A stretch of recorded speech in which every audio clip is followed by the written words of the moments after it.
I pledge allegiance to the flag of the United States of America and to the republic for which it stands, one nation, under God, indivisible, with liberty and justice for all. Thank you all for coming this evening. Go ahead and take the roll. Trustee Guyer. Here. Trustee Spurling. Trustee Bauman. Trustee Youngerman. Here. Trustee Marisak. Here. Trustee Brzoska. Here. All right, we do have a quorum this evening. Moving into the first item for public participation is the Oswego Senior Center presentation. Michelle, thanks for coming.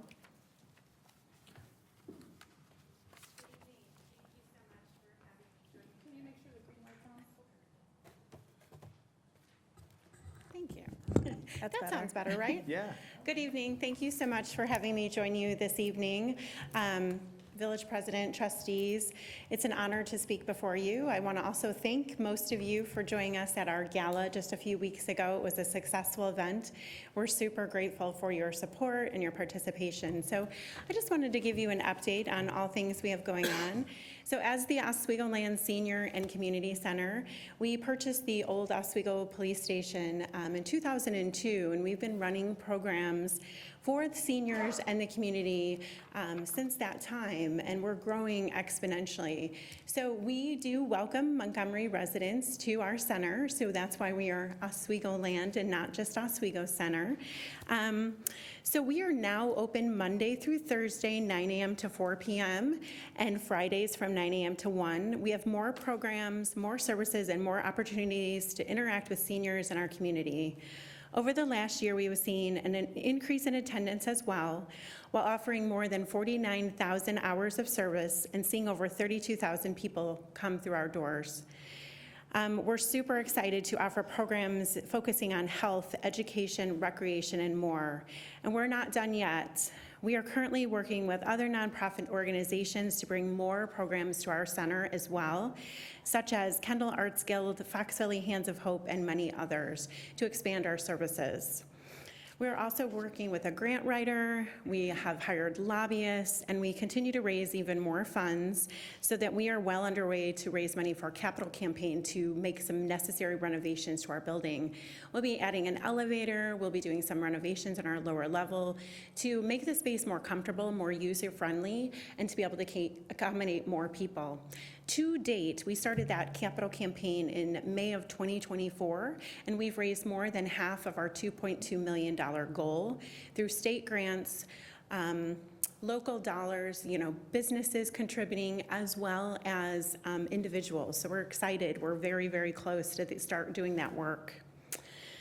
But we'll not stop until the funds are raised, because we know those renovations are so vital for the community to continue to serve more and more people at a more comfortable level. But as you know, rising costs are, rising costs continue to happen to serve more people. And so of the 1,636 people that we serve on an annual basis, more than 500 of those are Village of Oswego residents. So that's roughly 30% of our attendees. And so that's why I wanted to speak to all of you, because we do impact the lives of your residents. And we're a local nonprofit just doing amazing work through grants and local dollars. So studies have shown that as people age, isolation is one of the hardest things to overcome due to fear of getting sick, fear of falling, as well as constant stream of media and ever-changing world that we live in. And that's why Oswego Senior and Community Center is so important. Every day we strive to improve the lives of our seniors in the community by offering education, recreation, wellness, counseling, health, nutrition, and social interaction programs. The organization is run by 3 full-time staff, including myself, and 4 part-time employees. But we also have close to 100 volunteers that help us run our day-to-day basis. And so we're always looking for volunteers, we're always looking for more participants, and we're always looking for more sponsors and donors to help us make that come to fruition. So I did provide a packet of information for you, just the numbers to date. We've been around since 2009, and we've served almost 6,500 people in that time. So, those folks come on a daily basis, annual basis, more and more, because we just offer programs consecutively as we continue to grow. So I just wanted to take this opportunity to give you a brief update on everything that we have going on, and I'd be happy to answer any questions. Awesome. Thank you, Michelle. Appreciate it. Any questions for Michelle? I appreciate you coming tonight. I appreciate the work that you do, and we would like to give this to you. Oh, excellent. And a pen, because I have Okay. lots of pens today, too. Well, thank you so much for your support and your time.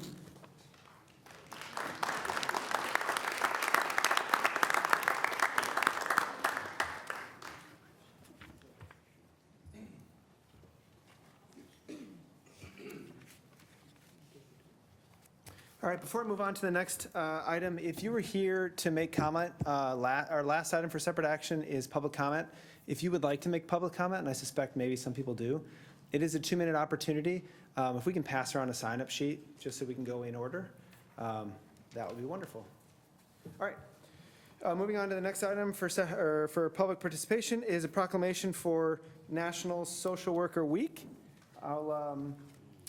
And I know Erica Lopez and her parents are here this evening, so if you want to come down, and I'll read the proclamation and entertain a motion for approval.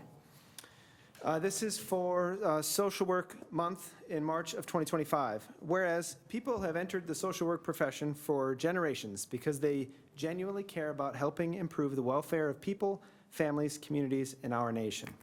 Whereas this year's Social Work Month theme, Social Work, Compassion plus Action, embodies the fact that social workers go through years of education and training so they have the skills and expertise to transform their care for others into action that brings positive results. Whereas social workers have helped this nation live up to its values by successfully advocating for equal rights for all people, no matter the race, sexual identity, gender expression, culture, or religion. Whereas social workers follow a code of ethics which sets as the primary mission of social work profession the enhancement of human well-being and meeting the basic human needs of all people, with particular attention to the needs and empowerment of those who are vulnerable, oppressed, and living in poverty. Whereas social workers work in all parts of our society, including schools, social service agencies, veteran centers, government and police departments, such as our own Village of Montgomery police social worker, helping people and families and communities secure services and policies they need to thrive. And whereas social workers are at the forefront of pressing issues our community is addressing, including increased needs for mental health care, especially for children and adolescents, and substance abuse disorder treatment, and increased economic and political division. Whereas social workers help protect millions of children from abuse and neglect, provide services and support which help strengthen families that are under stress. Now therefore, in recognition of the numerous contributions made by the Montgomery police social worker Erica Lopez, aiding in more than 220 cases since beginning in August of 2023, and all of America's social workers, I, Matt Brawley, Village President of Montgomery, proclaim the month of March 2025 as National Social Work Month and call upon residents of the Village of Montgomery to join me in celebration and support for the social work profession.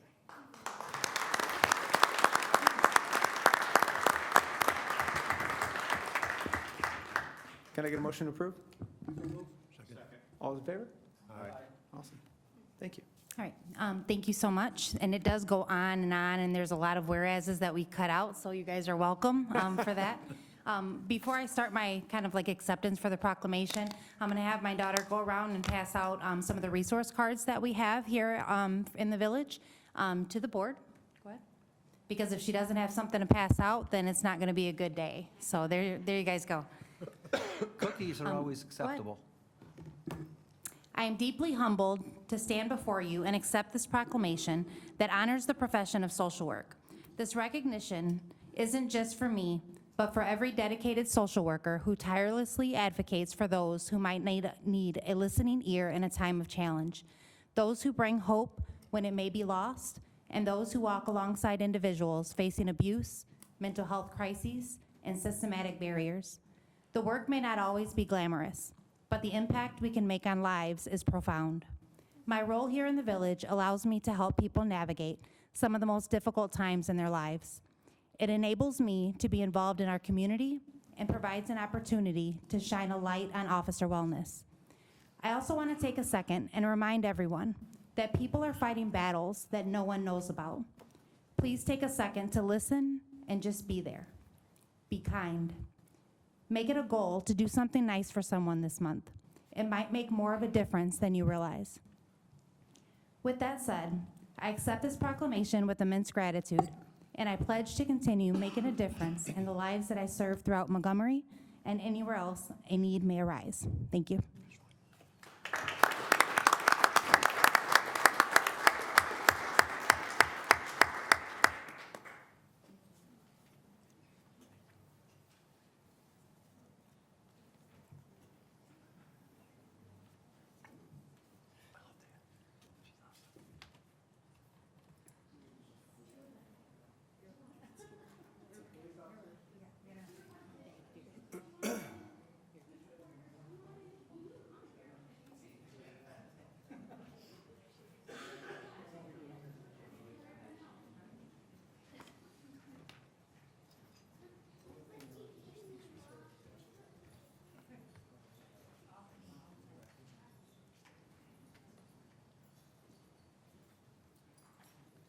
Pretend like you like each other. Don't stand in Huddle front of up. me.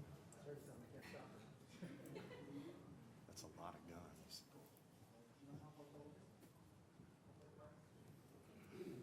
Squeeze in a little bit. Can I have everyone take a little step forward just so you're in the light? Okay. Thank you. Chief, I can't see you. Okay, ready? 1, 2, 3.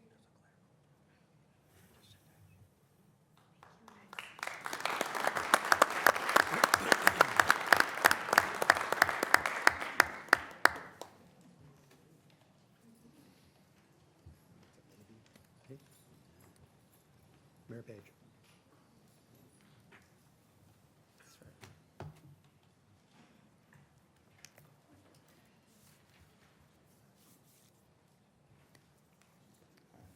Thanks, Erica.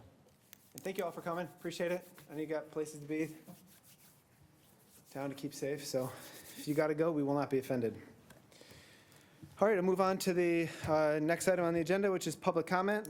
This is the 2-minute opportunity for any member of the public to address the board. Please remember that this is your opportunity to address the board. It is not the board's opportunity to ask you and answer questions. We'll take all of your comment. We do care about what you have to say and the thoughts and feelings that you have. And then we will consider that later on in the meeting when the item is brought up.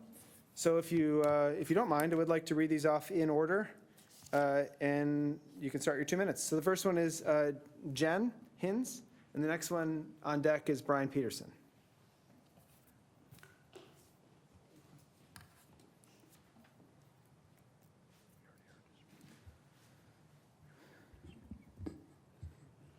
Good evening, Village Board members. My name is Jen Hintz, and I live at Douglas and Melrose Avenues. I'm here to urge you to vote no on the Wayside Cross Ministries Youth Rec Center.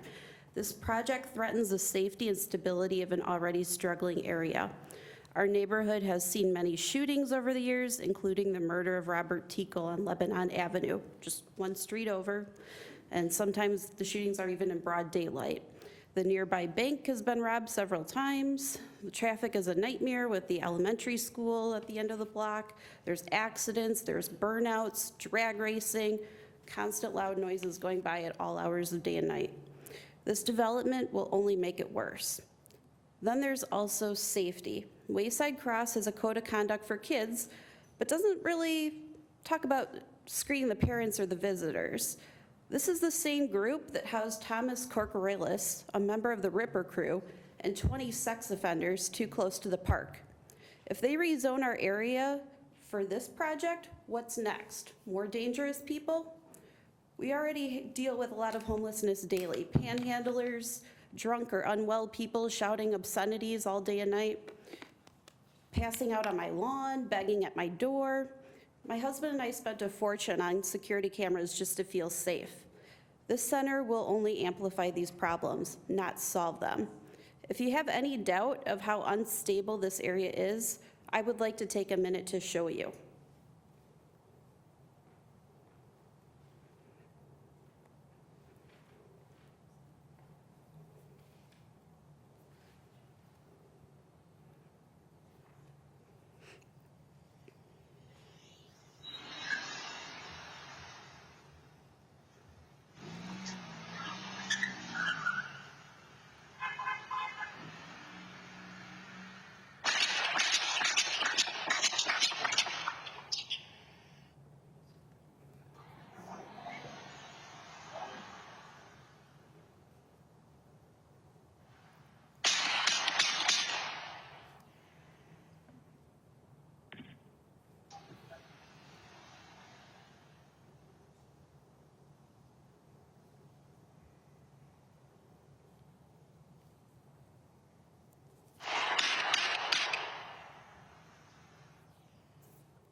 Thank you. Thank you. All right, next up we have Brian Peterson. After that, we have Leanna Precup. Is that right? Hey, Brian. Good evening. Again, my name is Brian Peterson. I live at 1234 Douglas, so directly across the street from St. Olaf's. But I want to address one thing here that I see brand new to me, and that is a liquor license request for 1337 Douglas, the Chicagoland Supermall. Just wanted to take into consideration that we do have a lot of problems with alcohol in the area. We've already got quite a few liquor establishments in that area. So just throwing that out there. The real reason that I was here is that I missed the meeting on March 6th. I had asked one of the trustees to ask a question about the zoning request. And my question is for the record of why does it need to be rezoned? The youth ministries, they are a 501c3, so you're not going to get any more tax money, so it's not a tax dollar issue. It would be contiguous with the church, which is already zoned residential single family. They do the same purpose. They can't use the public schools because they are a ministry. They teach worship. It just seems that it could stay a single-family residential zoning special use permit for worship. I mean, the definition of ministry, there's 3 definitions in the dictionary. 2 of are government, and 1 is religious. So just, I want it to be on the record because I think that it would be a better sell in the neighborhood if it was never anything other than residential. Business scares us, scares people, that can be misconstrued. I do see that in the program tonight, you guys do, on 6C, you guys do say that it's Wayside Cross Ministries. The one thing you are missing there is youth. And that is one of the reasons why I also oppose the liquor license for up the block and the 1300 block of Douglas. Thank you. Thanks, Brian. All right, next up, we have Leanna. After that, we have Judith and then Denny Lee. Good evening. First, let me say that the mission of the youth ministry is not in question. The value of the work they do with the youth is commendable. That's not what is in dispute here.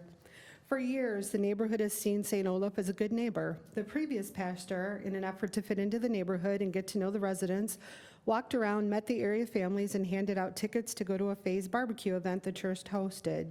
This was the kind of neighbor St. Olaf used to be. Unfortunately, the new leadership has proven to be shameful in the short time since taking over. Due to their own financial issues, they have put undue stress and burden on the residents of the neighborhood by trying to find a quick fix for their financial issues.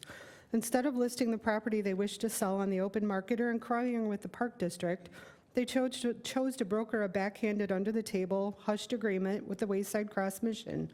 Not 1 ounce of consideration has been given to any of the neighboring families in the subdivision. You stood here the last meeting and made it absolutely clear that you have absolutely no regard for anyone's feelings in this neighborhood. Your own personal gain and agenda has clearly been placed above those who have resided beside you for decades. You used words last Thursday such as good steward, God's ministry. However, as a Christian woman, I'm not so sure you have an understanding of what those terms mean. Or if you do, then you certainly do not know how to truly live or exemplify those terms. To push your own agenda quietly in a backroom deal without any regard for those who have lived around and supported your organization for decades is anything but being a good steward or a leader of faith. As for the neighborhood, the subdivision has been a place that so many have called home for years upon years, our family for over 45. There are several others here who can say the same. We all knew what we were getting into when we purchased homes in a residential neighborhood with a grade school, church, and green space around us. At least we thought we did. Never in our wildest dreams would we have thought in any part that it would be rezoned for commercial use. No one seems to care how any of the people here feel about how we have to live next to and look at this building. It's absolutely disrespectful and shameful to this aging population that is being allowed to happen right under our noses, as one resident put it last week. I respectfully ask the members of the board how you would feel if this was happening literally in your backyard. Would you be as quick to give your approval? If after years of residing in your own little piece of green earth, you were being told that this building was going to be what you now see when you look out of your windows, instead of the green grass and the children walking to and from school, I ask of each of you to please put aside the agendas for a minute, conjure up some empathy, and try to understand what these family-planted people of our subdivision are feeling. Unfortunately, since Denny Lee and Pete Hines have left the village board, there isn't much representation for the east side of the village. Actually, I don't agree with that. I ask you to look behind me. This is your east side representation. These are the registered voters who live on the east side of Montgomery, the side that all often of late has been forgotten. Some of them have already made mention of running for a board position in future elections. I firmly believe that if we were discussing this issue in areas that included names such as Lakewood Creek, Foxmore, Montgomery Crossing, Huntington Chase, Orchard Prairie, or Blackberry Crossing, with regards to an issue such as this one, it would be a much different discussion. Has anyone on this board actually driven by or through this subdivision and actually looked at how many families this directly affects? So now we zone this land for commercial use. Two issues with this. Firstly, why? The zoning commission stated they had a hard time finding a category for this building to fit in when they went with recreation. The problem with this is that the youth ministry representation last week told us that this was for tutoring and religious education. The same purpose it's serving currently at St. Olaf's property. It is, if you read their literature and website, church community collaboration. It has been operating like this for 13 years, and now we're going to build a new space, it gets zoned as commercial. Secondly, where does it end? What is the guarantee that this zoning doesn't progress further in this area? We are already setting the precedent with this. There was a previously proposed indoor-outdoor soccer facility at the old Poss property next to Arbor Ridge. That was promptly shut down by the village because it was a residential area. I fail to see the difference here. Can anyone from the board explain that? I now have concerns about the property across Sherman to the south of this project. The purchasers of this property are now saying they wish to turn this into a venue for people to rent for events. Will this also be rezoned for commercial use? If we had purchased our property in a commercial area or knew there would come a time when it would be turned into a commercially zoned area, I'm sure none of us would have chose to live here for decades and raise our families here. This is a subdivision filled with people who take pride in their homes and community. You have shaken them to the very core with this issue. Many of them are elderly and don't have the luxury of moving to the west side on their fixed income. Another disturbing issue is the lack of transparency with the ministry. Several questions have been asked and either not been given answers or given several conflicting answers. Are they really unorganized, or are they not sure the full extent of their plans to be public knowledge? Why have we not seen any concrete numbers about how many children the facility can handle? The architect tried to answer that by telling us there were classrooms. The director of the program and the assistant youth minister both gave conflicting numbers about the number of children in the programs. One says 30, the other says 70. According to the end of the year report in 2022, they had 200 children at their baseball program. What's to say that they're not going to come over there to train? Is this facility being used as overflow from the Aurora location, or is it going to be used instead of the Aurora location?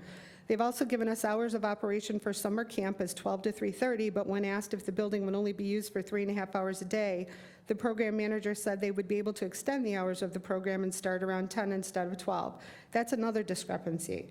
One set of plans shows a kitchen. The informational meeting described a nutritional education program using a kitchen, but the other set of plans given to the fire protection district initially shows no kitchen. Once again, the architect answered this question by saying it's for mac and cheese. One of the first descriptions of the program online states that they provide nutritional meals and snacks for the children. So what is the true intention, and will it turn into much more at a later date? The program director was asked about the possibility of using one of the area's schools for after-school programs, and she stated that it wouldn't be allowed because they're a faith-based program, and even the Boy and Girl Scouts cannot meet at the Aurora schools. This is not the absolute truth. There are schools that host both Boy Scouts, Girl Scouts, and organizations such as Awana. Schools also rent out space to churches for programs. In fact, the ministry has a statement in one of their end-of-the-year reports that says they collaborated with 43 churches and organizations that year. Some of their collaborating partners include quite large churches and facilities, including Village Bible Church in Sugar Grove, Christ Community on Randall Road, and Calvary on Montgomery Road and Route 59, which also houses a school. The parcel with the large drainage pipe, we are told, is not able to be developed. The program director also stated that the kids need green grass to run on. What's to stop them from turning this into a soccer field? We already end up with stray balls in our yard. What is going to happen? Are we going to end up having large groups of family present, butting up against our yard? As a result of all the uncertainty surrounding this proposed project, if it moves forward, we as the neighbors of the subdivision directly affected will be demanding certain stipulations and concessions be added to the special use permit. Light pollution, noise pollution, increased traffic, amongst other things, will be paramount. And please note that the residents will faithfully police them accordingly. Thank you. Thank you. All right, just a couple of things following on that. It's 2 minutes, so if you do have more than a page or two, like cut it down to the bare minimum. All of us, I think, was either at Plan Commission or I watched the 2.5-hour video this morning. So I've seen all the testimony. So if you have something new, wonderful. If it's 2 pages, read it. If you want to hand it out to the board, we can certainly take that as well. All right, next up is Judith.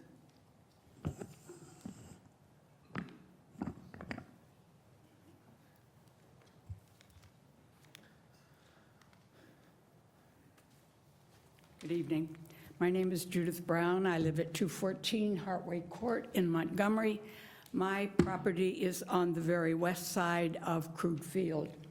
I'm going to repeat a lot of things that she said. She did a fantastic job just communicating how the rest of us feel. I'd like to thank the trustees that were at the information meeting at St. Olaf, as well as the zoning committee meeting last week.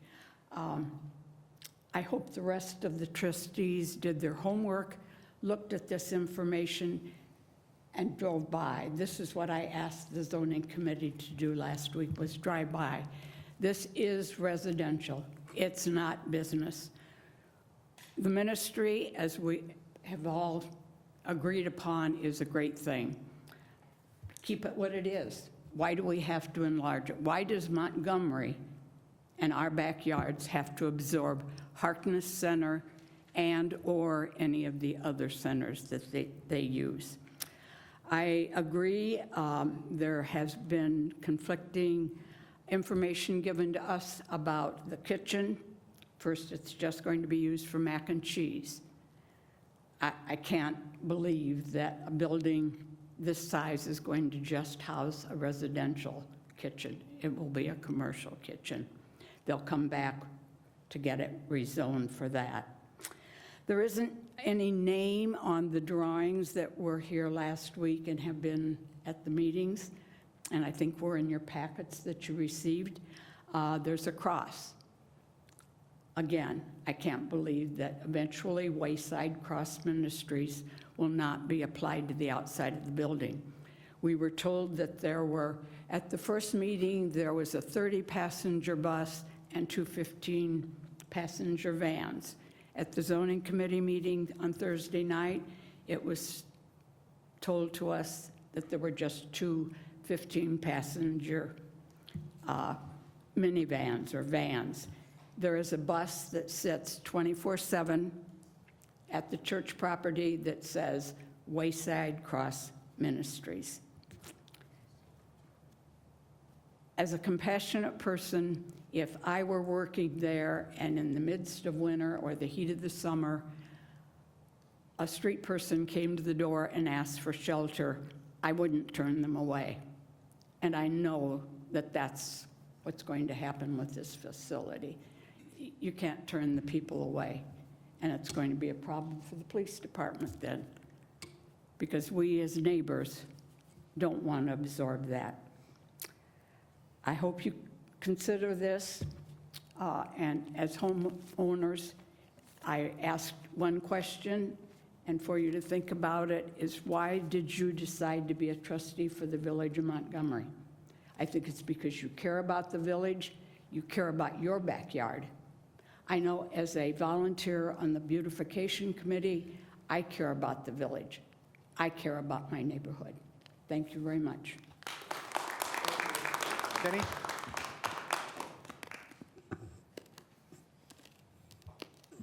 Next up, after Denny, we have Monica.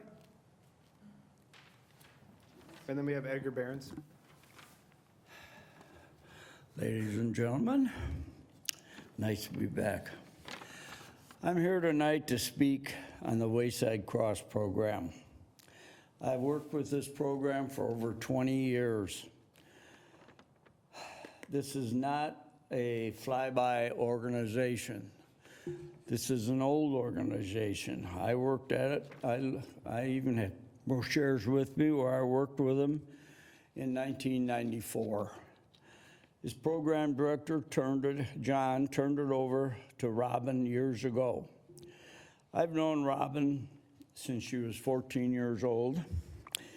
And Ray Anderson, who's been directing St. Olaf's Church for over 50 years, a personal friend. These people are top-notch people whose word is golden. You can trust them with this program going ahead. The program consists of 100 kids in old days on ball diamonds to Robin Kids Plan Now on the back of the blacktop at St. Olaf and to St. Olaf basement activities for 14 years. They need a better building. This program will only be with kids, no adults, and will be an asset to Montgomery. As for the outside lights, village rules will prevail. Coming out on Sherman will not or has not been any traffic problems. This building is for kids who need direction and keeping them off the streets with an outstanding program history. You can have discussion with the trustees on regulation of buildings when it's going up. They will do their homework. This is truly a big asset to Montgomery, and with Robin running it. No one should have any worries.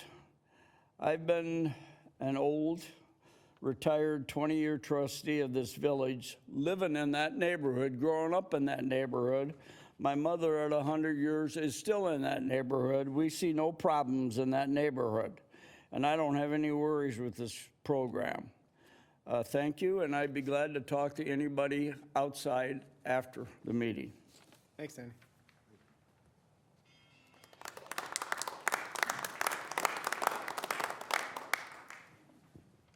All right, Monica, Edgar, and then the last speaker that signed up was Dr. Knapp.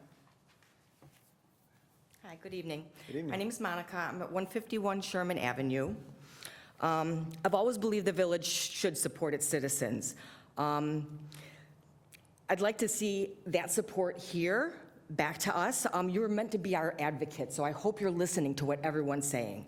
I'm going to repeat probably what a lot of people have said already, but there are a lot of things that I feel that need to be addressed, a lot of red flags. One, is there a cap on the number of kids coming in? Right now, we know 35 for 3/4 of the year, and we know 70 in the summertime. Is there a cap, or is that going to change in a month to 135 and 170? The minutes of the last meeting say the comprehensive plan designates the subject property as public/semi-public. So it was made very clear in the last meeting that Montgomery will not have access to this facility. However, your notes refer to semi-public. So will this facility be available to rent for other people? Is that the reason for the large number of parking spaces that will be there for a 12,000 square foot building? Staff proposes adding a condition of approval stating that should any problems be generated by insufficient parking, the property owner shall provide the village with a parking agreement between the property owner and the church on the church property, or shall add additional parking. The need for more than 43 parking spaces, along with an overflow parking, it's concerning.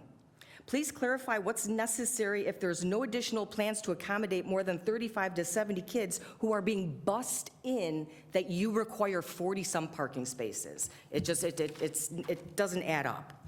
What does Montgomery gain from this project? The cost to Montgomery, I'm assuming, is going to be zero based on the last meeting. If this project qualifies as a church, Montgomery won't receive any tax benefits.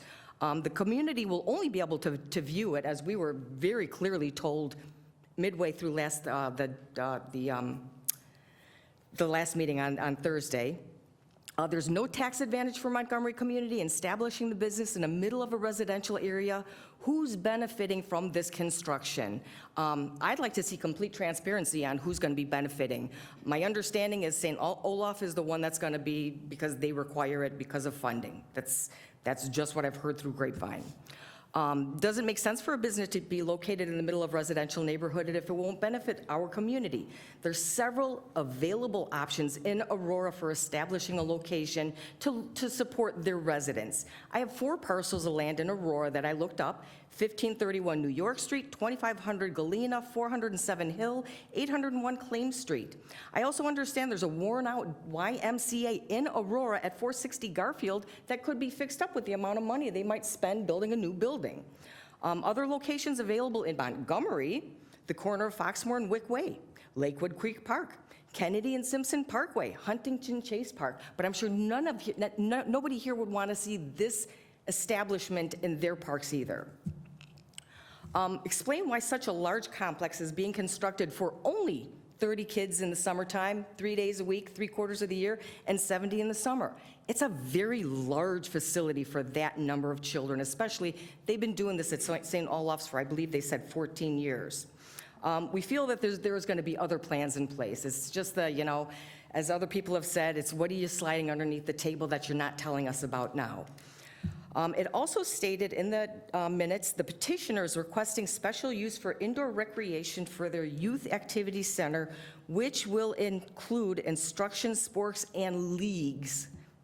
What's your definition of a league? Are you holding tournaments there? Is that why the need for the 43 parking spaces and overflow parking are necessary? Again, that's going to bring traffic down my street on Sherman. And if you've ever sat on Sherman in the middle of the night, these cars go fast. It's a straight line down. The race cars take advantage of that. So that's where I leave things. Thank you.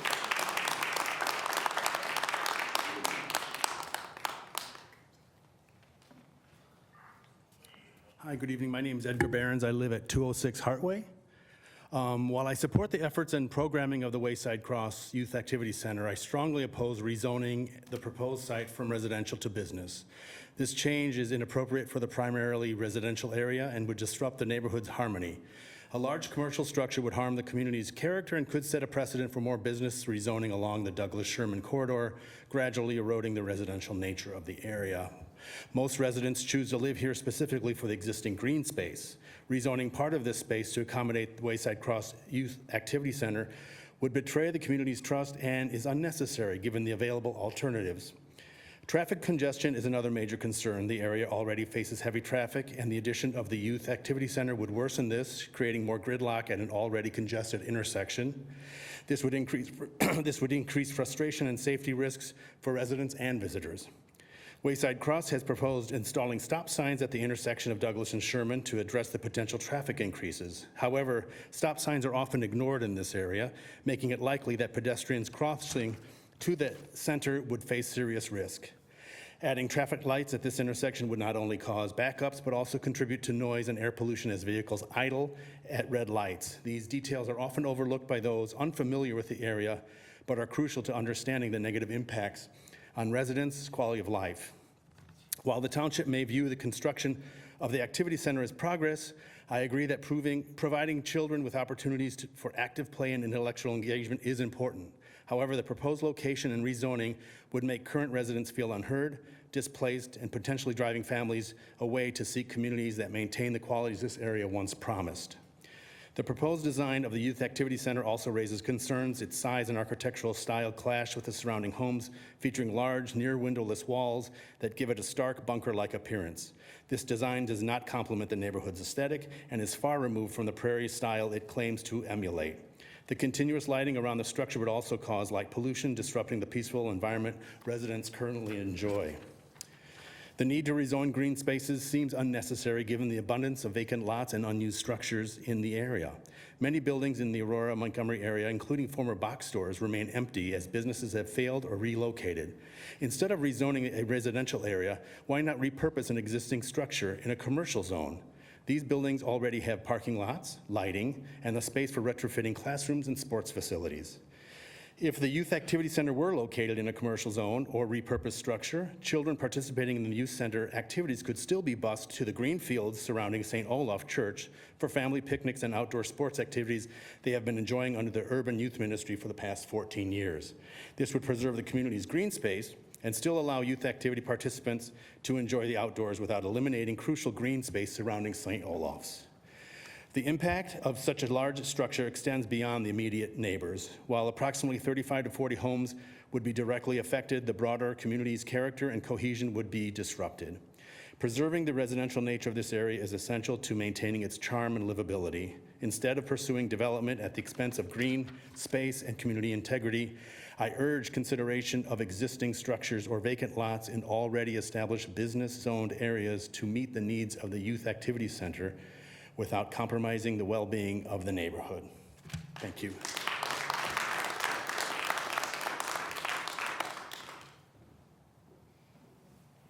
Okay, and he's coming up. He's the last person that signed up. If you didn't sign up after this and you would like to speak, maybe if you could wait on the stairs, and then you can be next. Otherwise, we'll move on. Go ahead, sir. Good evening, everyone. My name is Dr. Knapp. Thank you for recognizing this as Social Work Month. I'm standing before you as a social worker as one of my 2 professional jobs. And so thank you for recognizing the skills that are inherent within our profession. And I'm going to speak to reasons within our profession that you should vote no to this proposal. In social work practice, we do a needs assessment when thinking about creating services. Does the communities, do we currently have the services available to meet the needs of the people? And I would like to think we currently do have the services available, and why we don't need this huge building. We have a Planet Fitness just south of us. They provide reduced fees for kids and free membership for kids over the summer. They brought in a kid the other week who said youth ministries fed him. We have multiple food banks already in existence to help feed people in our community. We have several different parks in the area. Specifically, instead of busing people over 5 blocks, they can stay 5 blocks where they're at and literally go to the Aurora Township soccer field to play soccer where they intend to do. If this isn't important enough for you, there is an Aurora Township Youth Services located at 313 Gale Street that provides almost literally the same types of services that are going to be erected behind us in our community. We should question, why aren't these folks going to this existing service already instead of putting up a whole new building and hoping that they will go to this one? I know it's a church, they like hope, but we need to ask ourselves, why aren't the members of Aurora going to services in Aurora that are provided for them? We're Montgomery. We should be providing services for the citizens of Montgomery, and they testified on Thursday that a good majority of their participants are from Aurora. Now, lastly, on this note, the petitioning party last week mentioned a kitchen helping to teach skills to help kids create mac and cheese, to read, to write, to do math, write biology. Aurora Public Schools offers all of these classes already. Why are we duplicating these exact same types of services? Youth ministries, or ministry, not youth ministry, Ministry Cross, or Wayside Ministries, they hire interns. They don't have people who have a public state license to do this profound educational work. Now, if you watch the video from last Thursday, and if you look around here today, you'll notice that not a single parent with their child who's being served or a guardian who's being served has showed up on Thursday, or at least to this current moment has showed up right now. People who are not a part of the petitioning party, who have not been solicited by the petitioning party, have yet to show up. We have one member today who's a decades-old friend of this institution who spoke on their behalf. But if the parents and the guardians aren't willing to show up, if they don't care to show up, you should not care to vote for this proposal. Now, I haven't seen the agenda, so I don't know what the next items will be, so I'm just speaking on what I witnessed on Thursday. The petitioning party had an opportunity to speak. The public had an opportunity to speak, and then the petitioning party had an opportunity to rebuke public comments without the public being able to rebuke that back. And I don't, as a public member, I don't have the ability to invoke Robert's rules. Perhaps if you suspend the rules for a moment, you do. But if there's going to be an opportunity to rebuke public comments, I do want to urge maybe a suspension of the rules in order for a motion for public to be a part of the debate. Thank you.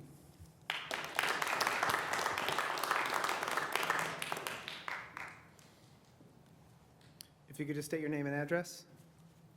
Yeah, hi, my name is Brian Lewis. I live at 269 Sherman, also known as Sherman Speedway. I don't have too much to say. My neighbors already came up here and crushed it. I just have a couple things. As far as, they're right, there's a lot of discrepancies in all this. We keep getting different answers. They don't seem to be on the same page. Is it 1 week probation for being bad or 2? Is it gonna be open gym or not? Nighttime events, anything? They said that the parking lots wouldn't be connected to Olaf, but they are. Well, like, I have a 7, a 6, and a 5-year-old. This is in my front yard. I'm directly, their parking lot, their driveway comes out to my driveway if this happens. We don't want it. None of us want it, I don't think, except maybe that one guy. But I just feel like, it's supposed to be a Christian place, and I feel like what happened to, love and respect thy neighbor, we're the neighbors, we don't want it. Thank you.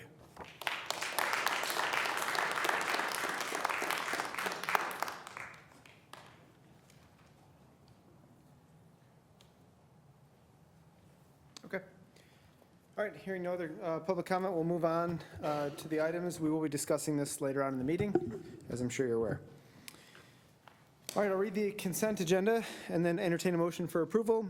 We have minutes of the February 24th Village Board meeting, accounts payable summary report through March 10th, 2025, the water production report, February 25, the community development report for February of 25, reappointment of Eric Barnes to Police Pension Board, and the reappointment of Kendall Wilson to the the Board of Fire and Police Commissioners. So moved. Second. Trustee Marisak? Yes. Trustee Brazaska? Trustee Guyer? Yes. Trustee Spurling? Yes. Trustee Youngerman? Yes. That carries 5-0. Thank you.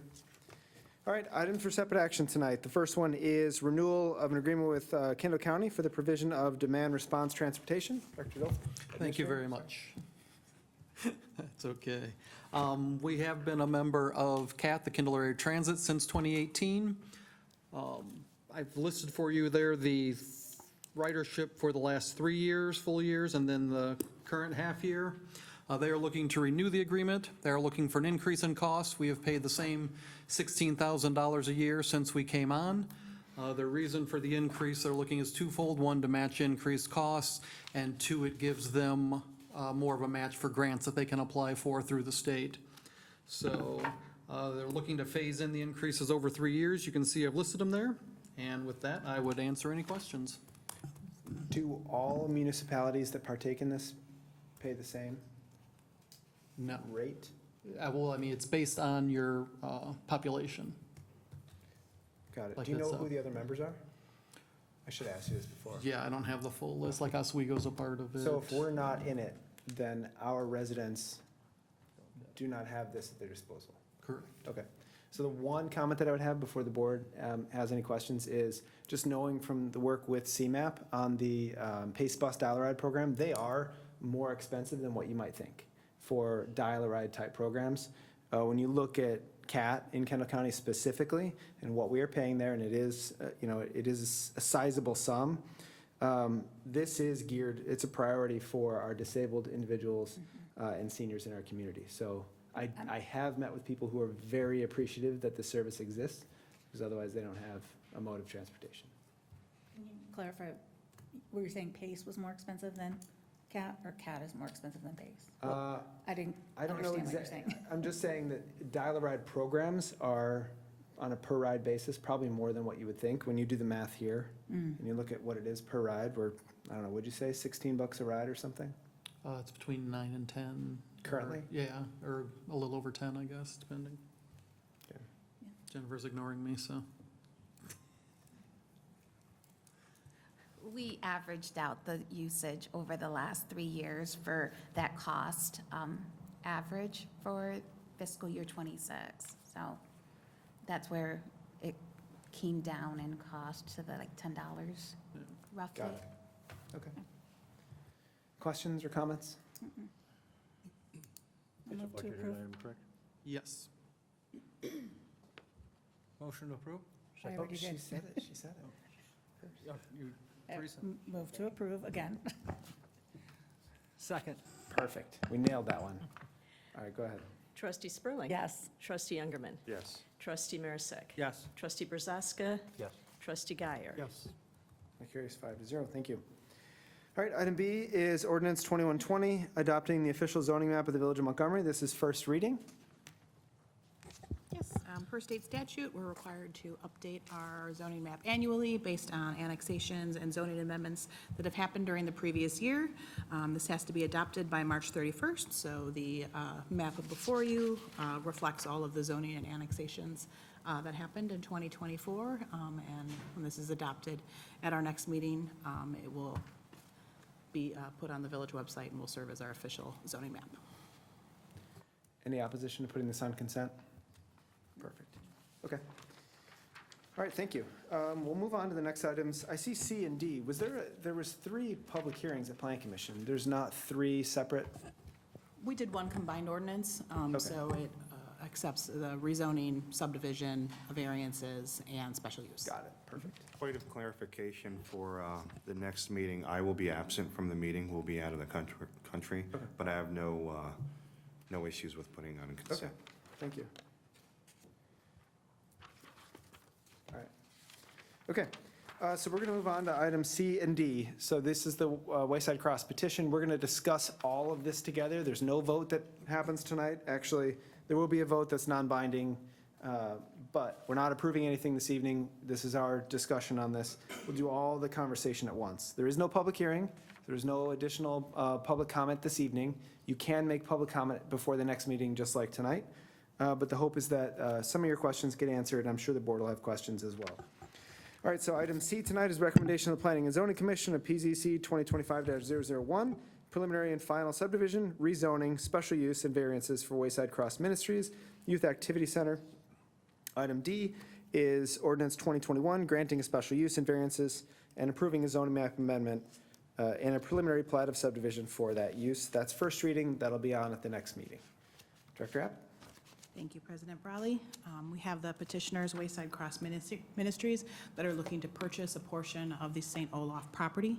So they are proposing a 2-lot subdivision and rezoning of Lot 2, which would be the portion that they are purchasing, to develop a 12,000 square foot youth activity center that would feature indoor basketball courts, classrooms for after-school programs and life skills, as well as academic support and religious education. The organization would serve students that are 5 to 17 with approximately 35 participants at a time for their after-school program based on the letter that they submitted to us, and typically around 70 children in the summer for their summer camp program. Most students, they have said, are transported to the facility, so they are not individual being driven in. However, they do have they meet the minimum parking requirement for the size building that they are providing and the use that they are utilizing. So they do have the 46 parking spaces on the site.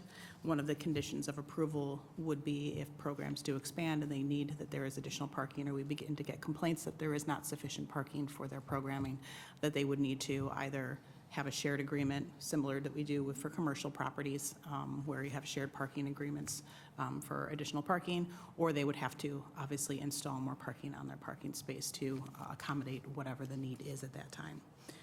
This area is zoned residential, as I said. They are looking to rezone this to B1 neighborhood business with a special use for indoor recreation. Again, as I stated at the Planning and Zoning Commission meeting, this was a difficult one to try to land on what zoning would be. They do not fall under the definition of a religious institution, place of assembly or worship by our definitions, nor does it qualify as a school or a daycare.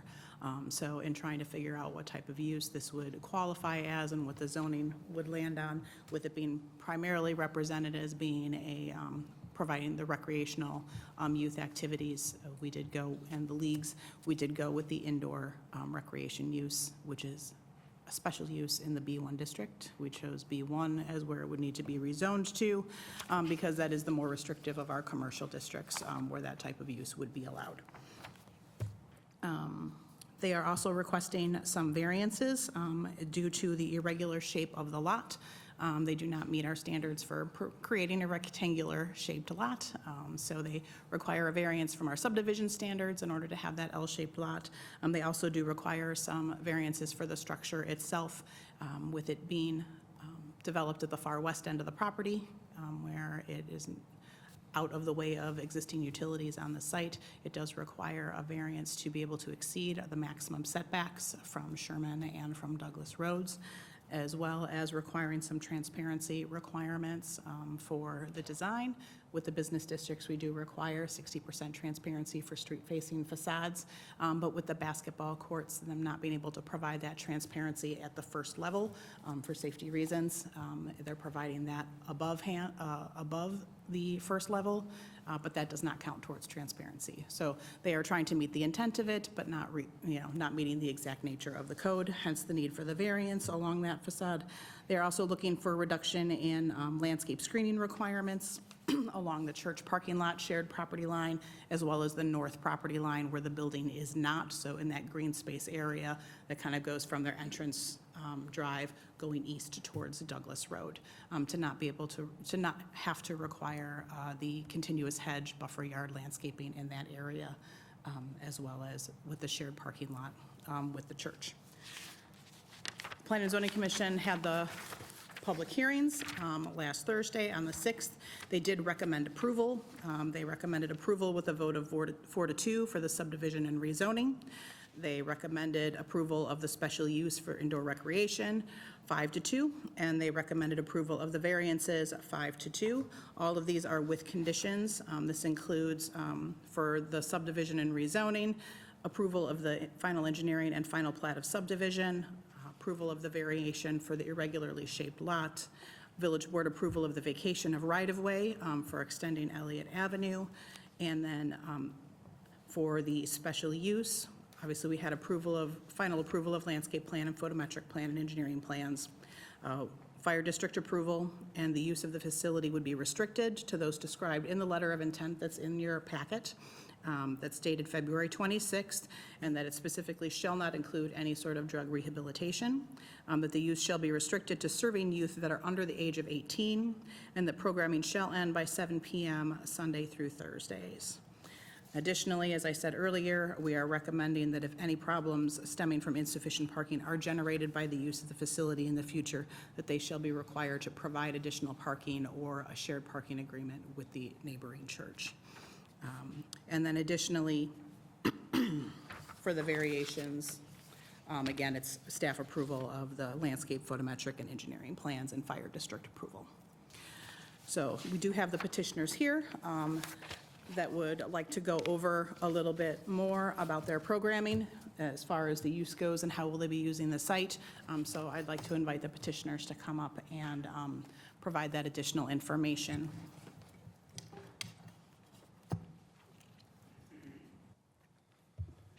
Welcome.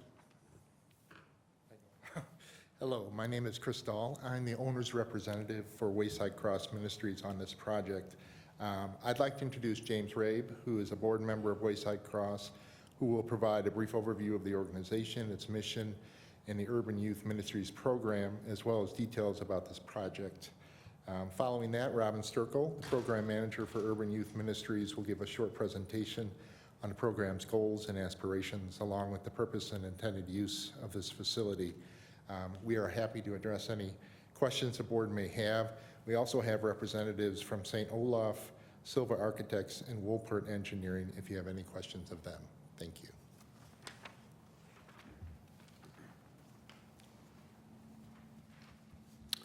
Good evening. Welcome. Dear esteemed village board members and management staff of the Village of Montgomery, it's a pleasure to be with you this evening. My name is James Rabe. I'm a board member at Wayside Cross Ministries, and I would just like to make a few comments regarding the work that Wayside is doing in the communities. For nearly a century, Wayside Cross has been a beacon of hope and transformation, positively impacting thousands of lives by addressing complex issues of poverty, addiction, abuse, and despair. Over the past year alone, our 6 operational divisions, of which Urban Youth Ministry is one, has touched the lives of more than 9,000 individuals, providing essential services and support. Wayside Cross Ministries was founded in 1928 during the Great Depression. Our ministry has evolved significantly, offering restoration, recovery, and transitional housing to impoverished, addicted, and abused men, women, children, and youth. Today, Wayside Cross Ministries is located in Aurora, and it stands as a testament to the power of new beginnings and renewed hope. In 2015, we proudly opened a state-of-the-art 48,000 square foot facility that serves as a safe haven for 110 men.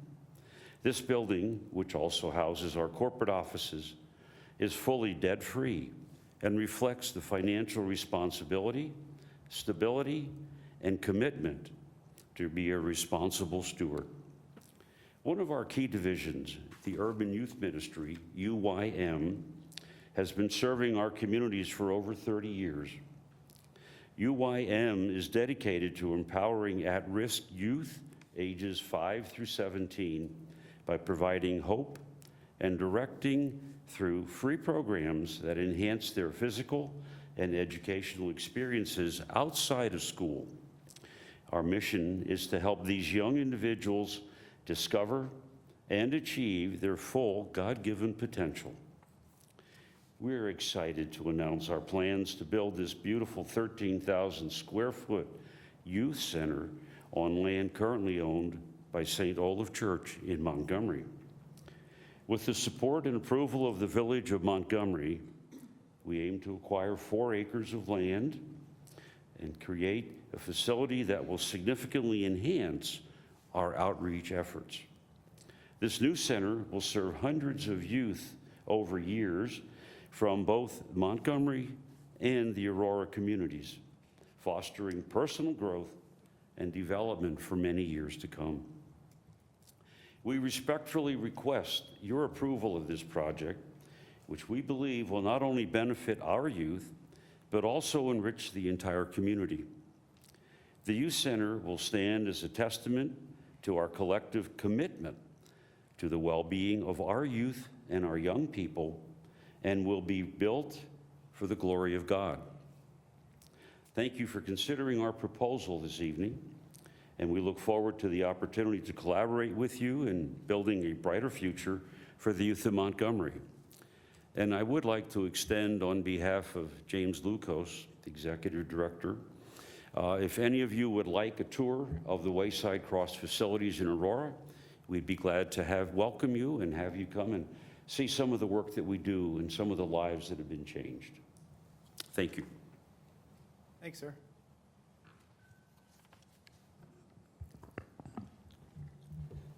My name is Robin Sturkle. For the past 11 years, I have been the program manager for Urban Youth Ministry, a division of Wayside Cross Ministries. Thank you for allowing me to share the plan for a proposed youth center with you. The youth center will be used exclusively by youth participating in Urban Youth Ministry programs, better known as UIM. Occasional programs such as family meals and educational events will include UIM youth and their families. The youth center will have traditional classrooms for homework help, tutoring, and STEM programs, which include science, technology, engineering, and math. The kitchen will be used for nutritional and cooking classes.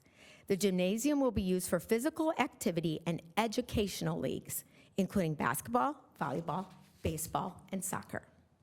The hours of operation during the school year will be Monday through Friday, 2 p.m. to 7 p.m. And the average of youth served per day will be 35. During summer camp, the hours of operation will be Monday through Friday, 9 a.m. to 4 p.m., and an average of 70 youth will be served daily. Saturday programs are for instructional sport leagues from 9 a.m. to 4 p.m. for UIM participants.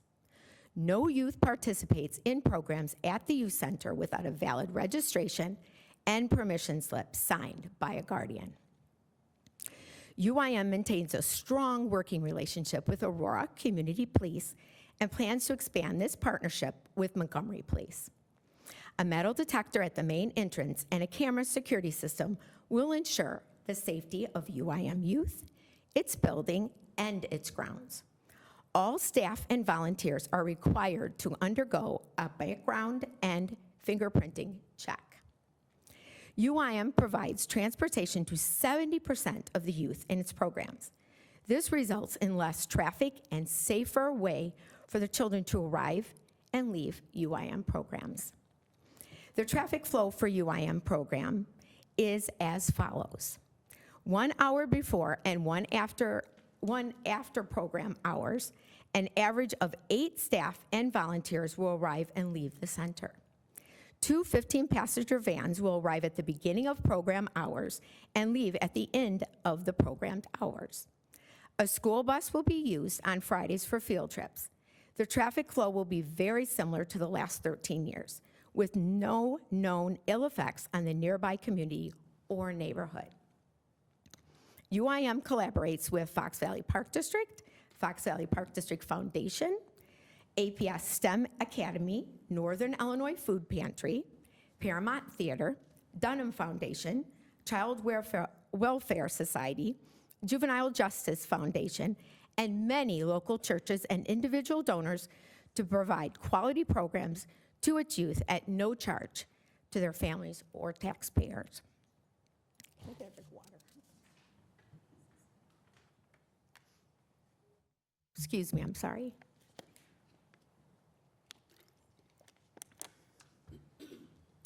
Our UIM youth have a high school graduation rate of 93%, and 65% go on to college or trade school. A few success stories of youth who participated in our UIM programs for an average of 5 years are as follows. I was gonna provide you a video, but we went kind of long, so I'm gonna hold that just out of respect to everyone here. Diego is attending Louis Joliet College and studying to be a pilot on a full scholarship for his hammer throwing abilities acquired through UIM programming. Osvaldo is a corporate lawyer in Chicago. Kanija is a court reporter. Lisette is attending Aurora University to study dentistry. Demond is in retail management in Aurora. Jacqueline is studying to be a doctor at Aurora University. I would like to give a little history on why we are here tonight, discussing the possibility of UIM making the village of Montgomery our permanent home when its roots are in Aurora. In 2012, UIM ran its after-school program at Brady Elementary School in Aurora. UIM was informed that the East Aurora School District would be receiving a grant from the 21st Century Foundation and would start a summer camp that very summer. While UIM would be welcome to stay and share the school building for their summer camp, they would no longer be allowed to share their faith in Jesus with students. The school also informed UIM that they would be given a much smaller space in the school building, which would not be big enough to service the youth registered in the current UIM summer school program. Searching for a space for a program just a few weeks from its start ended with no alternative. But then Scott Gould, the pastor of St. Olaf Church at that time, contacted the UIM director. Pastor Gould had heard about the lack of meeting space for the children in the UIM summer program and offered St. Olaf Church a place to run its summer program for the summer of 2012. Pastor Gould's only request was to open our camp to the children in the neighborhood, and we gladly did. UIM's primary area for service is School District 131, East Aurora Schools. We do not limit our programs to only District 131 youth, but we do have to set some kind of limit on the transportation we offer, and that is where the boundaries of East Aurora School District 131 come in. The Village of Montgomery is served by 5 different school districts, one of which is East Aurora School District 131. The portion of Montgomery that the East Aurora School District serves is the St. Olaf Church surrounding community and neighborhood. The homes surrounding St. Olaf Church on Hartway, Douglas, Sherman, and Melrose are all within the East Aurora School District 131. The youth in these homes can attend Krug Elementary, Waldo Middle School, and East Aurora High School. Little did we know that the commonality of the youth served before 2012 was a perfect match to those we would also serve in the St. Olaf vicinity. Water again, sorry about that.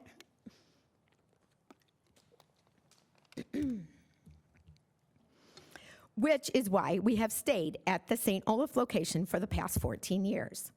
The significant part of this journey is that we have grown and exceeded the space St. Olaf Church has to offer because of the success of our programs.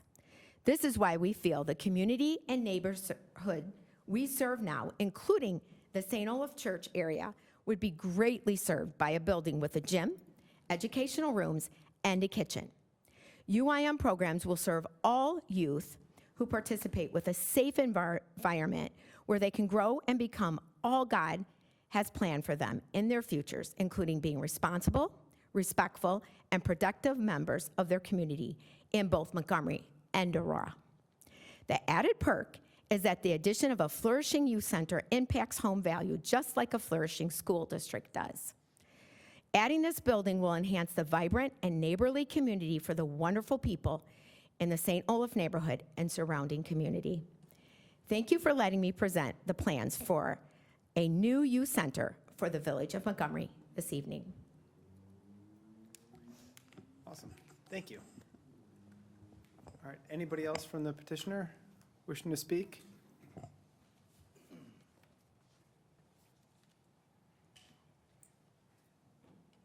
Thank you, trustees and board members, for allowing us to speak. My name is Dan Britton. I am president of St. Olaf Council. We have been in Montgomery since 1969. This is our 136th year in the Aurora area. We have partnered with Wayside Cross Ministries, their last name Ministries, which by definition, spiritual work or services. This is what they do. Wayside has used our basement, which has been mentioned before, for over 14 years for the summer camp. Wayside's sole purpose for this facility is for youth outreach, to give the youth a positive example of how to live. A vote to not approve this zoning would be like ignoring the needs of the youth in this area. Tonight, I've heard some people say how St. Olaf not being a good neighbor, and we tried to sell this property underhanded, not be out in the public. Wayside Cross has not tried to solicit the sale of this property at all.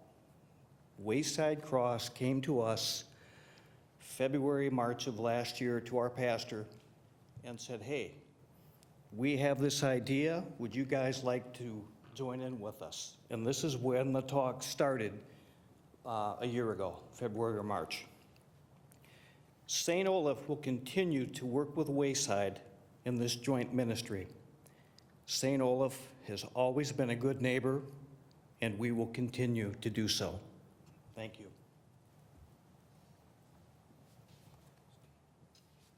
Thanks, sir. Good evening. My name is Marcin Skrzyński. I'm with Silva Architects. We are designers for the building. I'm here with Steve, firm principal as well. And I just put on the presentation for the proposed project, and we are ready to answer any questions specific to the building and address any concerns that were raised during the last zoning meeting. Okay, perfect. Thank you. Appreciate it. All right, staff, have anything else? Perfect. Questions from the board? So we just go right down the list. I made a list here. as people were talking, and I'm sure everybody else on the board did also, one of the questions was why rezone from an R1 to a B1? I think Director App covered that when she said that B1 was more restrictive. Is that correct, than R1? So we have more control over what happens on the property being B1 instead of R1? More restrictive than B2, which would Okay. allow the Is it indoor more recreation. restrictive than R1? Why would we not leave it There R1? was no use within the R1 district that would allow for the indoor recreation, hence the rezoning to the B1 district. Okay, and then with B1, we can put more conditions on it, such as people can't reside in it because it's not residential, it's business, correct? Correct. Okay, all right. Someone said something about the light pollution. I think we addressed that in the meeting last Thursday, that the village has restrictions on light pollution, and the lights have got to be pointed down so that they don't interfere with other properties. Noise pollution, same thing. One of the things that I have heard from residents, one of the concerns is, and none of the drawings show this, is what's going to be on the side of the building as far as the name. And some of the concerns I've heard is it going to say Wayside Cross in big letters, and then everybody's going to think, well, this is a Wayside Cross facility, I'm going to go there to sleep, to eat, or is the name on the side going to be Urban Youth Ministries? So without a doubt, everybody knows that's specifically what that building is for. It's for Urban Youth Ministries, and it's not a Wayside Cross facility. So that's one of the questions that I have. Someone says something about occupancy.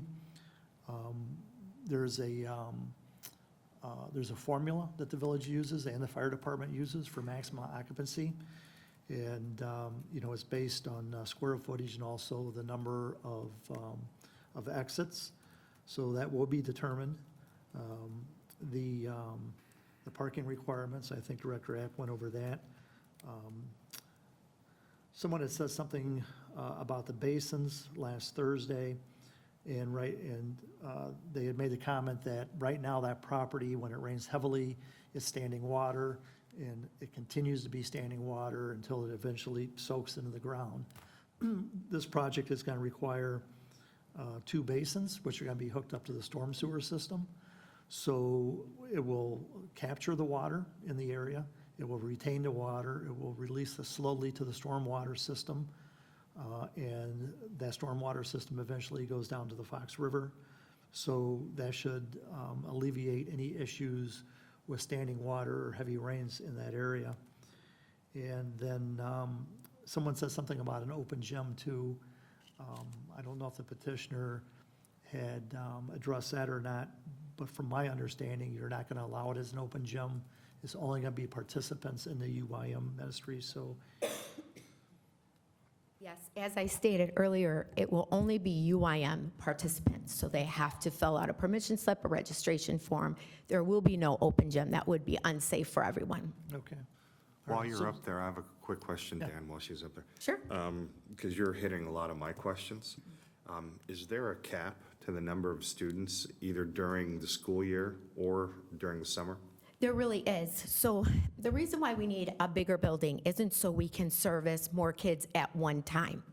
It's so that we can have, possibly in the summer, where we say 9 to 4, we'll have a morning of 70 kids and then an afternoon of a separate 70 children. So we service the whole family, meaning we have other divisions at Wayside that if a mother needs help, she can go to our women's ministry. If a father needs help, he can go to our men's ministry. So But none of that is at this none of that facility. has anything to do with the youth center. My point being is that we help whole families, so we don't take on 100 kids and not be able to service those children and be able to direct their parents to our other ministries or other ways of getting help. So it's not about our numbers. It's about taking care of a child and their family in that way. But it will only be youth at this building, and it always has been. It's the only way we can keep the kids safe, so you don't have adults there. Sorry, Dan, go ahead. No, that's, and the other thing, there's been some concern about the kitchen and using this facility to bring people in and house them and feed them. And I think that some of that was addressed also Thursday night, that wouldn't be allowed in the special use. So it would only be for educational purposes. They did update their floor plan, and it did pop up here several times. It shows that the kitchen is part of a classroom, and it's not a separate standalone kitchen. It's more of a classroom setting. So I just want to make sure that if we do approve this, that we make sure that we have all these conditions and all these concerns of the residents answered, and we make sure that we have it in here so that we can hold them to it. So if there is any issues down the road where they're not complying with the special use or the use that they've applied for, and they try to expand this to something other than this specific use, and I have no problems with the program whatsoever. I just want to make sure that this does not turn into, overnight shelter or even a day shelter or any type of shelter, that they just use it for their specific use that they're bringing before us tonight, and don't, like Judy said, don't have somebody knock on the door and say, I'm cold, can I come in? Yeah, sure, come on, you stay for a couple hours. Now we're in a shelter situation. And we all feel sorry for people in that situation, but there are other facilities that can accommodate people for that. And, but I would like to know tonight about the name on the building also. Like I said, there's nothing in the drawings. Do you propose that you're not going to put a name at all on the outside of the building? Any signage that states what this building is? Well, the name of the building is not going to be a deal breaker. We have one ministry and 6 divisions, so Wayside Cross Ministry is our parent organization, and the UIM is part of that. So we would like to, if that is with the blessing of the community and the trustees, to call it WCM's Youth Center. So if that is going to be an issue, I don't think it is going to be a deal breaker.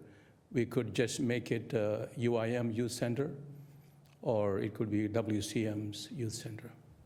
And I don't think we've ever really gotten as much in the weeds about the lettering on a building and what it's being called. I'm not sure that we can regulate that. More so for me is, and I apologize for cutting you off, and none of my questions have anything to do with your organization personally. It's the use, right, on the site. Yeah. So one of my questions is, we're rezoning this as a business building with them or some future user. Let's say somebody came in and wanted to do any allowable B1 use. Can they put a sign on all 4 sides of the building, or LED sign anywhere? Like, what's the business regulation? Are we making sure that we're For protected? signage, signage is limited to the primary facade facing the street. So they could have a sign facing Sherman, or they could have a sign facing Douglas Avenue. They also are allowed then reduced signage on a non-street facing side, but only one. So in this case, we have a unique situation where it's a corner lot because it does have frontage onto 2 thoroughfares, so they would be able to have 2 signs on there. But then on any other side, so on the north side or the west side, if they were to want to put signage on either of those walls, it would be at a reduced rate than the 1-for-1 that the code does allow. So typically, you're allowed 2 signs, one facing a street and one on one of your other facades. In this case, since we're looking at a corner lot situation with 2 street facades, they would be allowed 2 signs with 1 additional reduced sign on either the north or the west side for this particular building. Yeah. So and what about monument signs? Like out at Sherman? They would be allowed a A monument. ground sign. Mhm. Got it. So they can have a ground sign. No pole signs, My- just a ground sign. My bigger concern, I sent staff like 10 questions today, and I can read them if you like. She answered them all. My biggest one was the lighting from this. Somebody in the Plan Commission meeting brought up, even with the zero cutoff on the, Lot line? on the sheet, I forget what it's called, did for so long. Photometrics. You can still see the LED light. If it was a light bulb that was 1,000 feet away and your bedroom is facing this, you will absolutely, in my opinion, you're still gonna see it. So, and you saw it in the presentation, I would just want assurances and to make sure that anything that's mounted on the building is 100% downcast. I know you may want lights for security purposes, and, I encourage you to do that, but what you have shown, it seems appropriate for me, right? Lighting that is not shining directly towards, Judy's house, 1,000 feet west of this. Because that honestly does come in your window late at night. Same thing with the parking lot lighting, like it's shown here, it's totally downcast, so we don't have any issues there. But the ability to put signage on a building that's backlit, it's like LED backlit signage that faces I keep going back to Judy's house, but it's like 1,000 feet west of this. That would be shining in a bedroom late at night, a second floor bedroom. So I don't know how important that is or what your plan was for signage. We didn't get any signage applications. Is that a separate process or is that staff level? Signage is reviewed at a staff level. But unless we build something into the special use that prohibits signage in certain locations, you would have to give that out by right. Correct. Got it. I'm not saying you're asking for it, those are those unintended consequences that there could be a sign on the north face of the building that's facing, somebody's bedroom. I don't see that as being a huge detractor for you. I guess I should ask you, how important is your ability to put building signage facing north, west, east, and south? It is not at all. Okay, perfect. So I would look to limit that to the facade facing Sherman. So it's advertising, we want people to know where it is, and a monument sign, which I think they're entitled to. I don't think that puts them in a disservice, but I would challenge staff, is there anything else when you upzone this to B1, unintended consequences that a future user who wanted to put a fill in the blank, we can't say no? Right, so for B1 zoning, things like a retail use or a personal service establishment or a bank would be permitted uses in the B1 district. I believe daycare center is also a permitted use. Once you get beyond that, most uses are a special use or not permitted that are allowed as permitted or special uses in the B2 district, which is our more regional commercial district. So the use list of permitted is much more restricted in the B1 district. I would just ask for some clarification on your comment about signage facing Sherman. The building facing Sherman really is kind of facing more towards the one house that's there on Sherman. Right. So we wouldn't necessarily want, I don't think the preference would be to have a sign facing you're right, in now that that you say direction. You're talking about if there's signage, it's facing essentially east Yeah, it'd be towards facing St. Olaf, correct? I could assume so. And there was at some point, one of the diagrams actually had a cross on the gym portions. On the left-hand vertical panel, there was a cross in one of the diagrams that I saw. That's on sheet A2. Yeah. Is it backlit or anything? I don't believe so. We propose that as a accent and it's aligned with our organization. Yeah. Would there be lighting on it? There is an option Okay. that it will not be different than, not produce any more light than a standard cut of scones. Got it. It will Okay. be just a really accent element. And this has never come up, but would that, It will not be an internally lit sign where you can see like a red sign with it looks red from the street. It will not be anything like that. It would be a dark thing with a backlit behind it. So just be a glow of the shadow behind it. okay, That would be backlit? yeah. Perfect. Wouldn't see any light bulbs at all. And this could be such a loaded question, but we don't regulate crosses. It's not considered a sign, or is it? It's never come up before, so maybe you guys can get back to me on that. But I wouldn't see an objection to that if it was backlit like that. If it was, my only goal with asking these questions is ensuring that if the building does go up, that we're not shining, lights or anything polluting into neighbors. And I didn't want to cut. Go ahead. To piggyback on what President Brawley has said, as I look at the landscape plan, you've got to blame the day job. For the members of the audience, I'm a landscape construction contractor by trade. I've got a horticulture degree. As I look at the landscape plan, there are evergreen trees, but there are white pine. And well, all of the evergreen trees, they're saying 8 to 10 foot. And I would say change that to a minimum of 10 foot and eliminate the white pine and go with the blue spruce. White pine, as they get older, they naturally limb themselves up and they don't form any sort of screen. So a Norway spruce or a blue spruce and a fir, they are your Christmas trees, and so they're solid, and so they block views. And so I would, if this is approved, as part of that approval, state that they need to be 10-foot minimum and that the white pine need to be switched to blue spruce. If the board would like to make that a condition of approval, that they be 10 feet tall, we can update the ordinance, but otherwise I can't require them to be 10 feet. It would be up to the petitioner to choose to do that. Okay. So getting back to my first question, is there any way that we can leave this R1 with a special use for them to do this without changing it to a B1? Is there any way that we can do that and leave this in R1? I mean, I think that's something we would have to look into a little bit further. I think that would require completely new zoning action versus the route that we've taken at this point. But, as I said, we don't have a use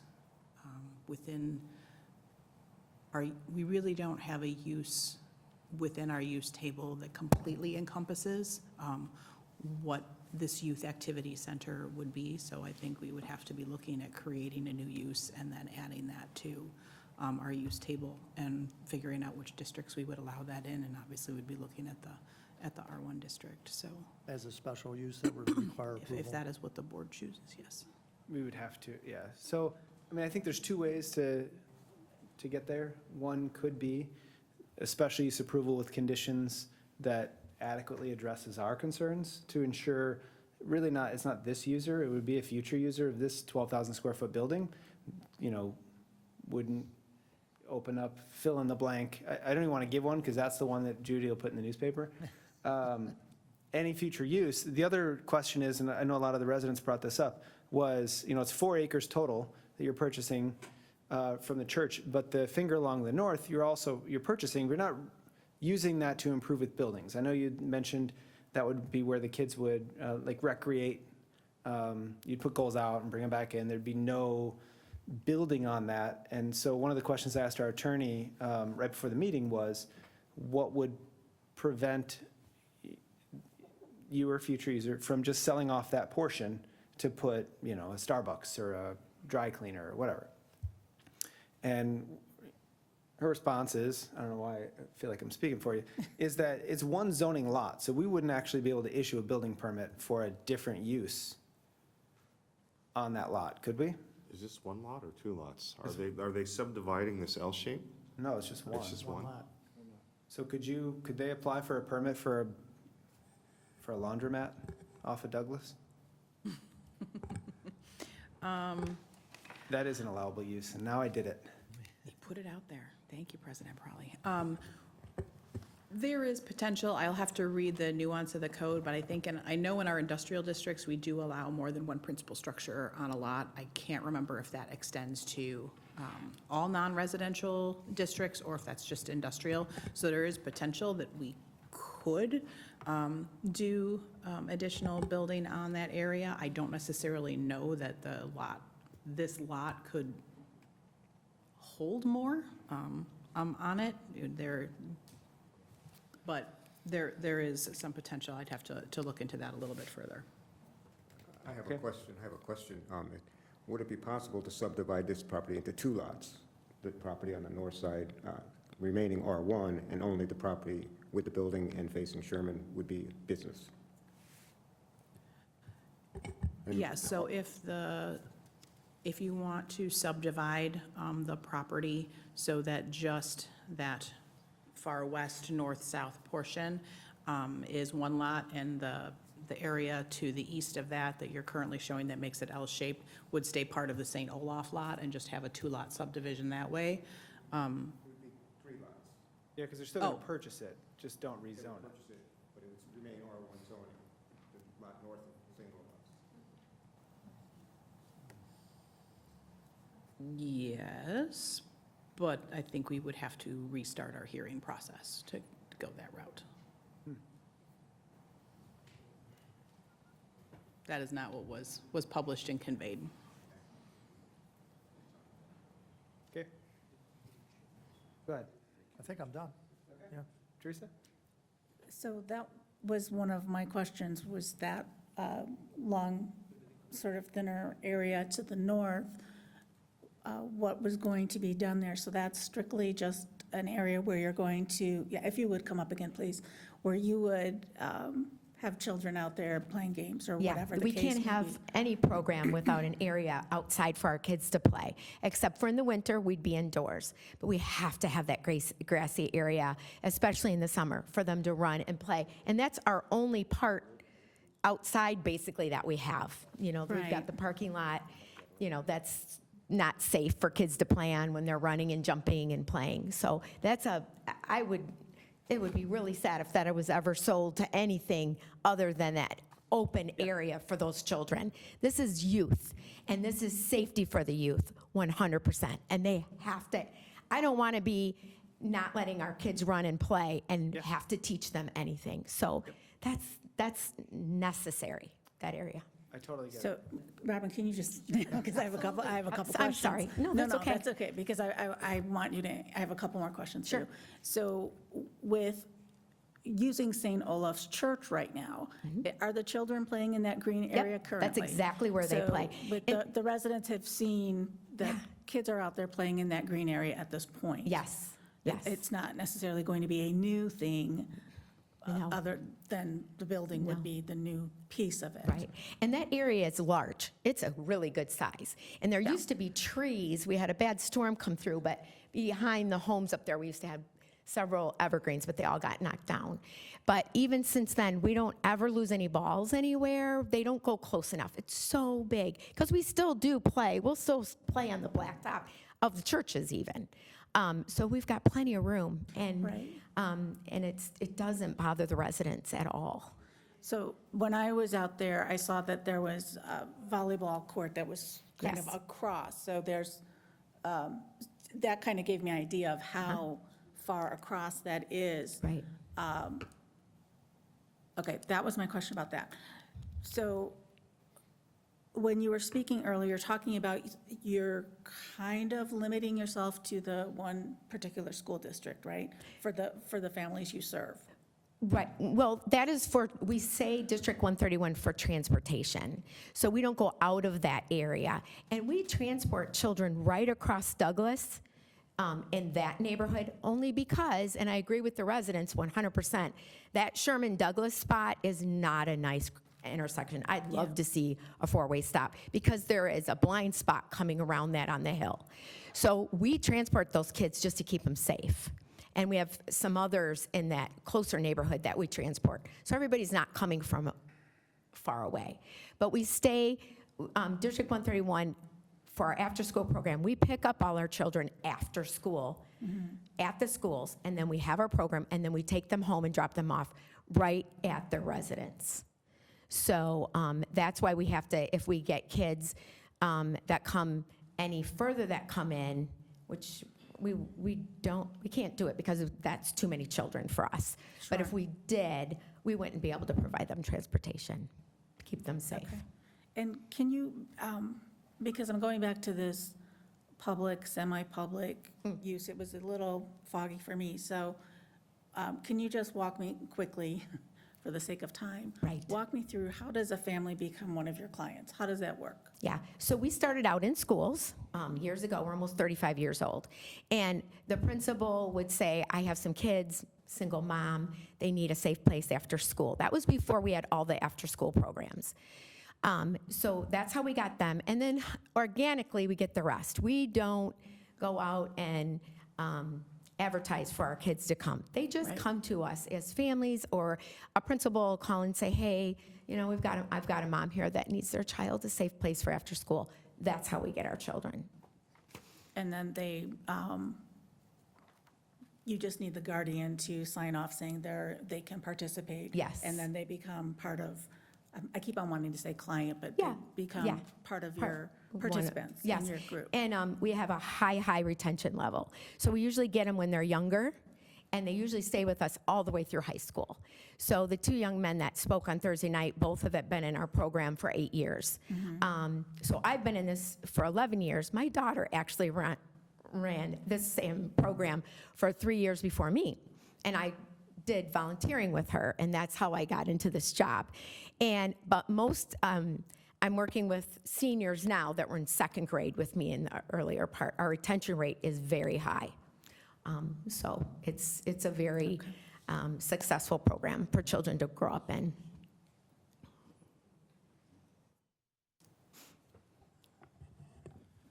Okay, and I think with the questions that came from the folks in the audience, a lot of them had been addressed of what I had, so that's all I have for now.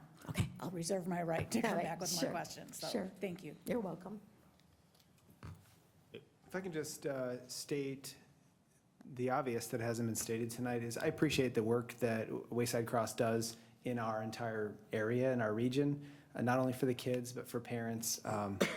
I have a soft spot in my heart, I think as all of us do, for ensuring that these kids have the best shot they can growing up in our community. Who many of you list will go off to college, and like a lot of the people in this room, will come back to Montgomery to make it their home. And so I appreciate the work that you do. And in no way am I questioning that in these questions tonight. This is merely our process. So Steve, you got questions? Yeah, and I think a lot of them have been answered, but and I attended the Plan Commission meeting. I was one of the 4 trustees at the top.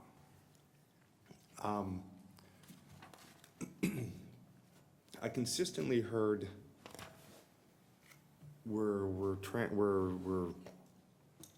they're shipping Aurora kids to Montgomery. And as I investigated this, it's not a Montgomery-Aurora thing. It seems to be an Aurora East School District thing. And the Aurora East School District, the boundary for Aurora and Montgomery just happens to be there along Douglas at certain points.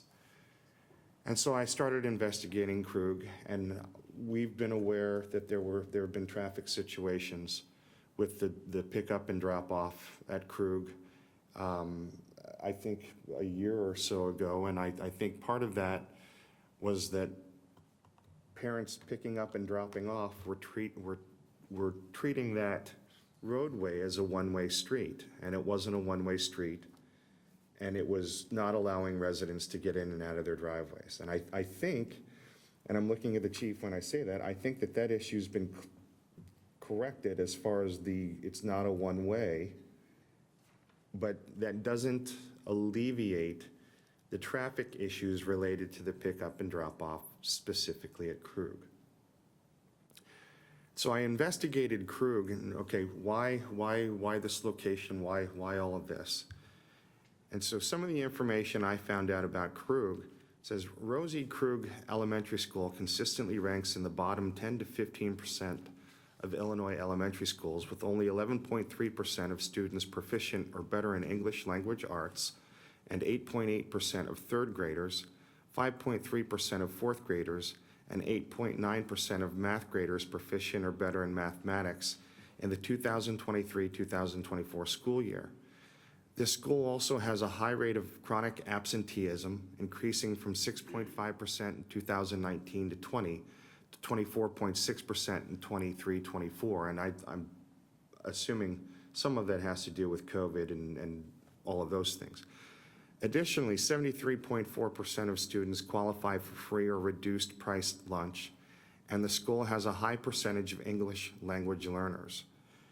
Interestingly, some schools nearby in the CUSD 308 district, such as Long Beach Elementary and Boulder Hill Elementary, demonstrate significantly higher performance with proficiency rates above the state average in both English language arts and mathematics. So when I looked at and read my packet and went through all of these things, if this was a situation where it was adult rehab and it was drug rehab, I would be opposed. If it was a situation where the basketball hoops would have been outside, I would have been opposed. Because the basketball hoops near the park at my house, we've had issues with, Matt's aware of that. But these are self-contained. I don't see an issue. When I look at this plan, I see classroom education where they're going to be helping with homework, science, technology, engineering, math, reading, from grade levels of, what do they say, ages from 5 to 17? This is kind of what this school district needs. It needs something to help these students in this particular area. Go ahead. Yeah, can I just address that, Sure. exactly what you're saying? So we see that. And so the Dunham Foundation came to us and said, how can we help? They had money for after-school programming. So we now offer our children through a Dunham grant, Huntington Learning Center. So those children that you're talking about, I picked up 13 children from Krug today. We took them to our after-school program, and 8 of them received 45 minutes of Huntington free learning skills, and that happens twice a week for those children. So the problems that come from children who get angry because they can't read, and so then they get in trouble. So that's exactly what we're doing right now, is we're addressing those problems, and I think it will have an effect, a good positive effect in this community where Krug is, which is where many of the residents behind me live. So it is a positive thing, and we're there to do positive things for these kids so that they can become those community members coming back and being trustees in, whether it be the Village of Montgomery or the City of Aurora. I have an 8-year-old daughter, and my wife and I are both very proficient in math, and it is a battle. Every time when she gets home, hey, you need to do your math, you need to do your reading, you need to do this, that, and the other thing. To piggyback on what Trustee Geyer said, as far as the process of why this is zone B1 as opposed to R1, I like where you're headed there, with the possibility of either finding a solution to where it stays R1, or subdividing this lot where it's B1 and R1. If I were the homeowners, I would be concerned if this was B1. I would be concerned of what potential uses, because once it's granted, you never know what's going to happen. So I'd like to find a solution for the zoning, even if we needed to create a new specific zoning use. Thank you. Thanks, Doug. That was, that's your Wingman. Let me go through a lot of these, I was writing questions down as we were going. Your league, you allude to league games of soccer and basketball and those things. Would those occur outside? No. So we have a baseball league that serves, going to probably be about 350 kids, and then a softball league, girls softball league this year, which will probably have about 70 children. We use the fields. Fox Valley Park District gives us our fields. And I explained that one is on Farnsworth, Martin Luther King, and one is on Beach, which is Copley 2. And so that's the only league that we have. If we have a basketball league, it's an educational league. It's not, it's to teach the kids so that they could go on and play a sport that they really love, but they couldn't try because they didn't have the money to try. So everything is free with us.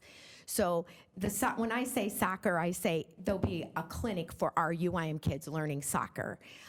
It won't be a league like where parents are going to come watch their kids. It's going to be more of a skills educational league. Our baseball league is like that, but basketball won't. This gym isn't going to have room for bleachers. So you're not going to be able to have families come and watch games there. I just signed up to be my daughter's soccer coach yesterday and got the approval for that today. I've taught and coached soccer before with kids that age. It's kind of like herding cats. Yeah, So, I exactly. understand. Exactly. We're an educational level only. So Thank you. those were my questions. Okay, perfect. Thank you for all the residents that have come out and spoken. We do appreciate that as a board because it's important that we hear from folks. And I've heard from folks on both sides. One of my questions is that under E7, the program shall end by 7 PM on Sunday through Thursday. So is there no activities on Friday or Saturday? Or are the hours not set for Friday and Saturday? I'm not familiar with that. We don't have any programs on Sundays at all. And Saturdays will be that 9 to 4 area. We don't want to be in the building at night. There's no reason to be, except for in our after-school program, we have to be there because it's an after-school program. So Monday through Friday, the earliest would be there anytime in the whole year-round would be 9, and then latest would be 7. So I'm not familiar with that particular So time you're frame. saying hours would not be later than 7 PM? Yes, Monday and- through Friday, and later than 4 PM on Saturdays? No operations on Sundays? Correct. Ever? No.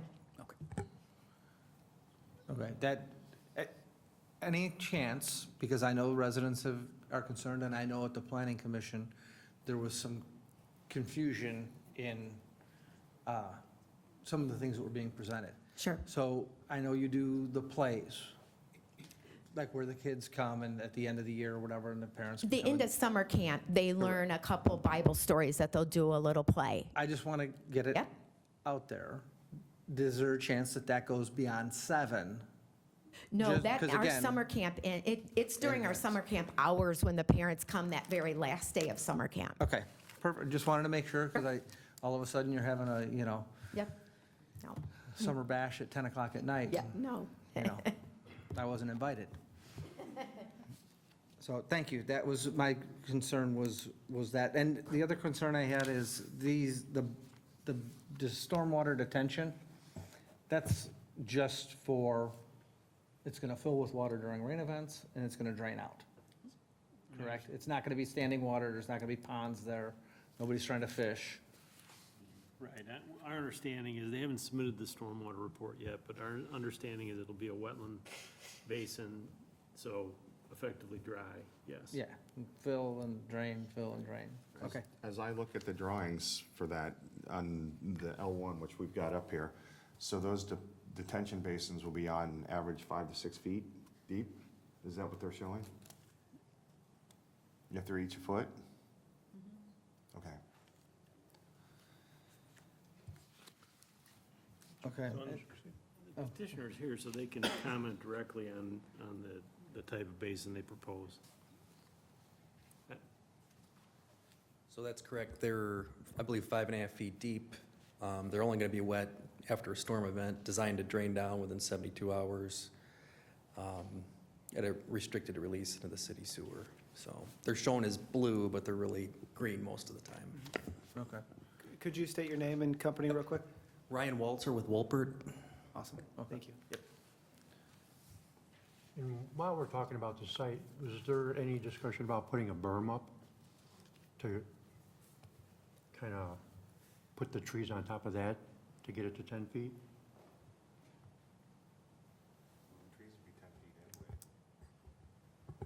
We have not, but we could look at it with the grading plan if it makes sense. Is there a specific area you're looking I was for thinking that? in that long section on the north. Where it's just the open space? Yeah. Okay. To shelter the residents from what might be happening there. So you're saying along the north property line? Yeah. We could look at it, yep. There will be certainly some material we got to lose with the detention ponds and, digging up the subgrade for the road, so something we can look at. And I think the bigger concern would be on the western side of things, where you're doing work and have a parking lot and car lights and that, at least for me, that would be where I would see screening being important, on the western side of the site. Not so much as you go, because I know that field she's going to use to play on, so. Yeah, we're a little bit more limited with space on the west side. Yeah. We have a low point on the west side of the building before we come back up to existing grade, but we can certainly look at it. Okay. Any other comments? Yeah, I'd like to say I attended the meeting at St. Olaf, and it was very well presented. I was kind of surprised to hear that residents didn't know they had been there for 13 years. I didn't know they were there for 13 years. And being in that basement, I don't think I would want to have 20 kids in that space, let alone 70. So I understand that this is a need. Yeah, and if you can think about it, we have 5-year-olds and we have 17-year-olds. So 5-year-old, 35 to 70 of that age is easy. But then you have these bigger bodies down there. So that's why we just need space and to let them grow safely and to learn safely. It's it's cool down there until they come from outside. It gets really warm down there too. So, and when it rains, there's no place to play. So, yes, you're exactly right. Thank you. Would you like a motion to accept the Planning and Zoning Commission? I would. PZC 2025-001. This is just the acceptance of the recommendation of the Planning Commission. It's not an affirmative yes or no. So residents understand what this is. This is only accepting, it's only saying that, yes, the Plan Commission's made a recommendation. We're just Acknowledging the acknowledging acceptance the of it. fact that they made that recommendation. We're not voting yes or no on it. It's a procedural, non-binding. That was your second? Were you second on that? Yeah. Motion and second. Any further discussion on the recommendation? Go ahead. Trustee Marisak. Yes. Trustee Brazaska. Trustee Guyer. Yes. Trustee Spurling. Yes. Trustee Youngerman. Yes.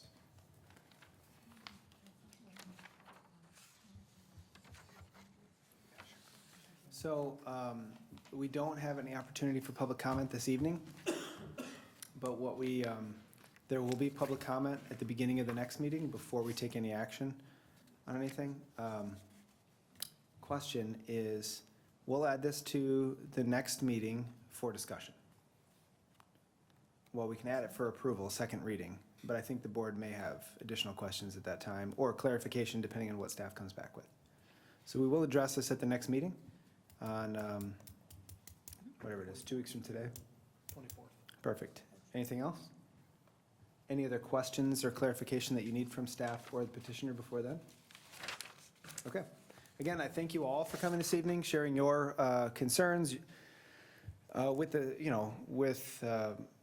area, concern for the area, and I'm hopeful that we can find a solution here that results in Wayside providing the service that they already do on this property in a brand-new facility. We just got to find a way to make sure that we're adequately protecting the residents nearby from you or a future user. So, thank you. All right, we're going to move on. And you definitely do not need to stay. But you're welcome to. All right, item E tonight is award of a contract to Builders Paving in the amount of $3.027 million for our 2025 MFT and Infrastructure Road Program. Engineer Ott. Thank you, President Brawley. Staff opened up bids for the village's 2025 MFT and Infrastructure Road Program on February 19th. We received 3 bids. The low bid in the amount of $3,027,808 from Builders Paving was under engineer's estimate, and we are recommending approval. I'm happy to answer any questions.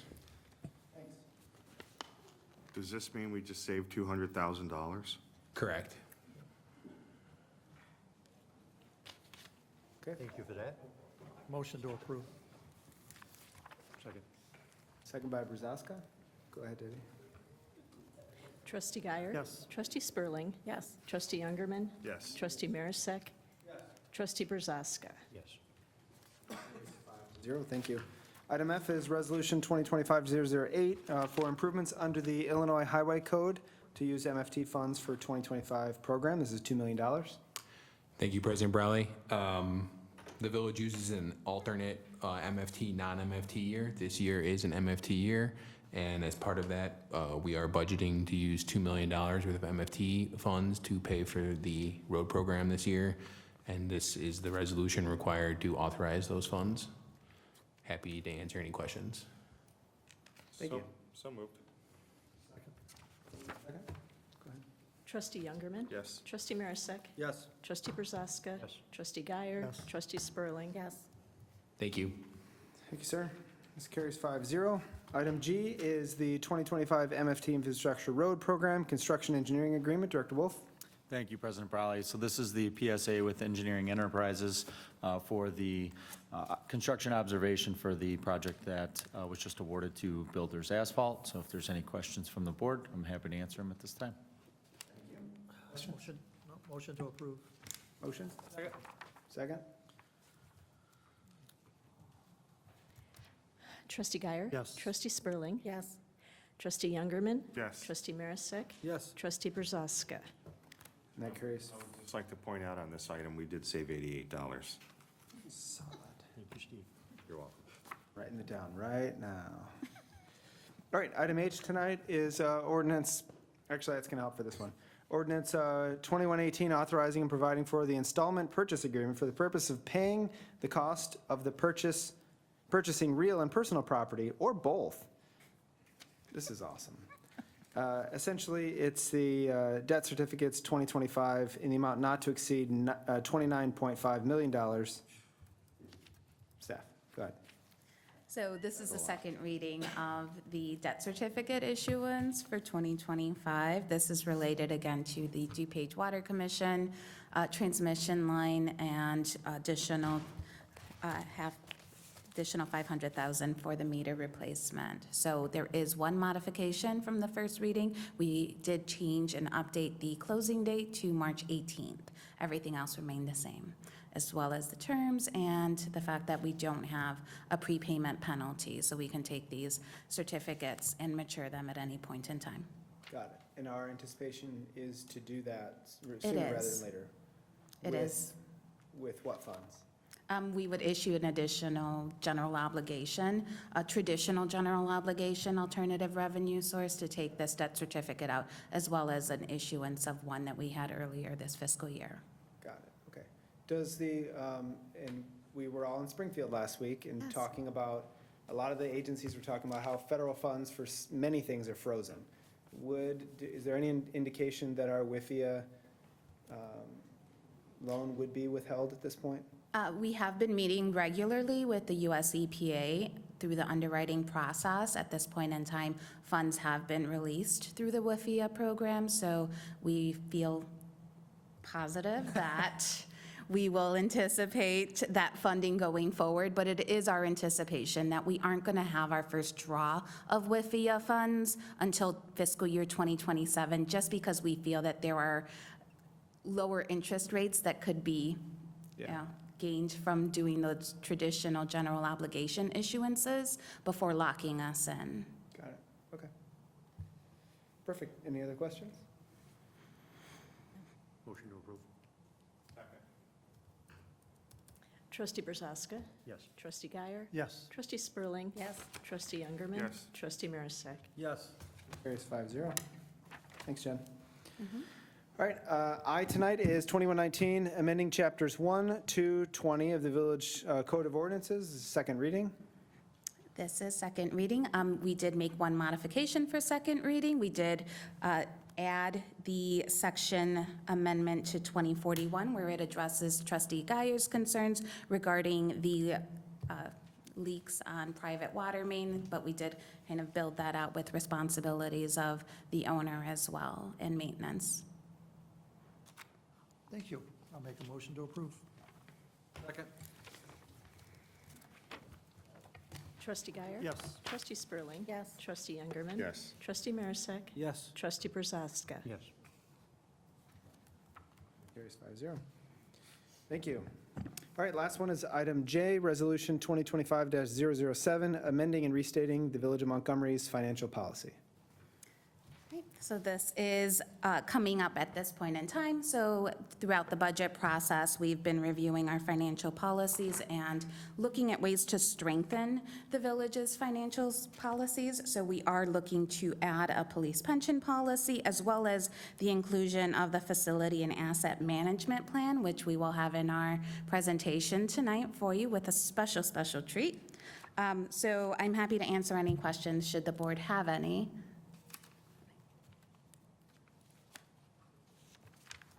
Okay, thank you. Make a motion? Second. Can I make an amendment to that, page 15, H, where it says Montgomery Economic Development Corp. should be division? What are you changing? Page 15, H, last sentence. Yep, it's just an update that is from the Montgomery Economic Development Corporation to division.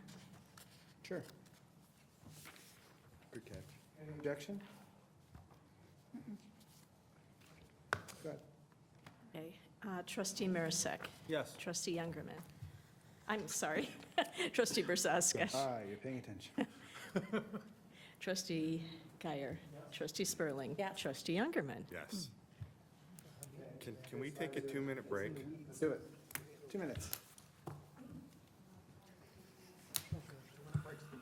Oh, well, I missed that.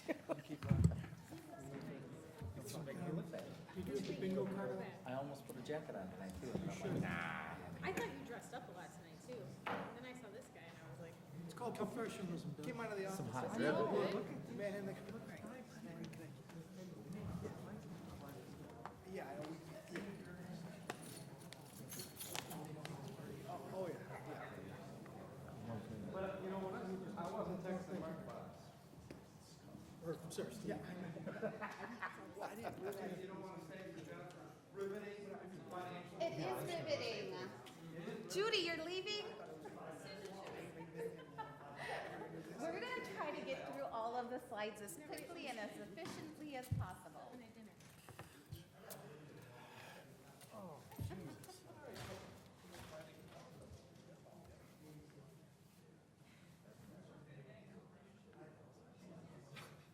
That's what I'm so looking forward to.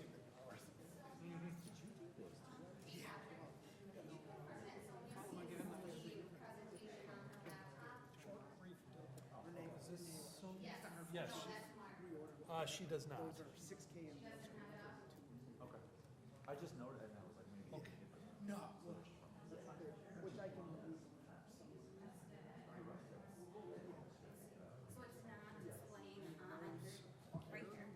I personally think all staff should be escort cook and tie, it's just me. You got cookies? Huh? All right, and a tie. I just need to make sure I did it. They had to do it Berkeley, no, they had a sport coat. Tie was optional. Okay. Thank you, Ben. I appreciate your help with that. She's not logged in. They thought I caught it. I'm like, no. Oh, no, wait. Well, It then is, it is this one. You did catch it, You want it sir. back? Okay. Hey, Christina, do me a favor. Can you hit up next on the slide? I just want to see if it transitions. It does. Okay, perfect. So I did it correctly. The lighting system in here is way over sophisticated. Yes, ma'am. Someone in Forestry Division. I'm feeling better. I've been doing that after we stopped. By that building. With this? Goes Yeah, over it's our coming, parking lot. Oh, you did? Okay. These guys been out working at, yeah, I feel better. Okay. Well, working out, I'll do it to you. Okay. Yeah. Yeah, okay. So like against the new building that we bought? Okay, yep. Yeah, thank Yep, you. I'll make a note. Kind of rain foggy.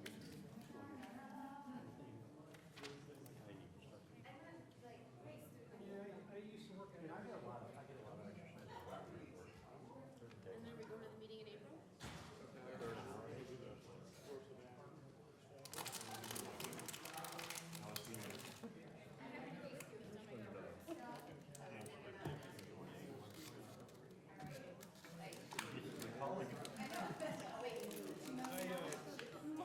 He kind of hinted at me, I just, when I work out. He's got it.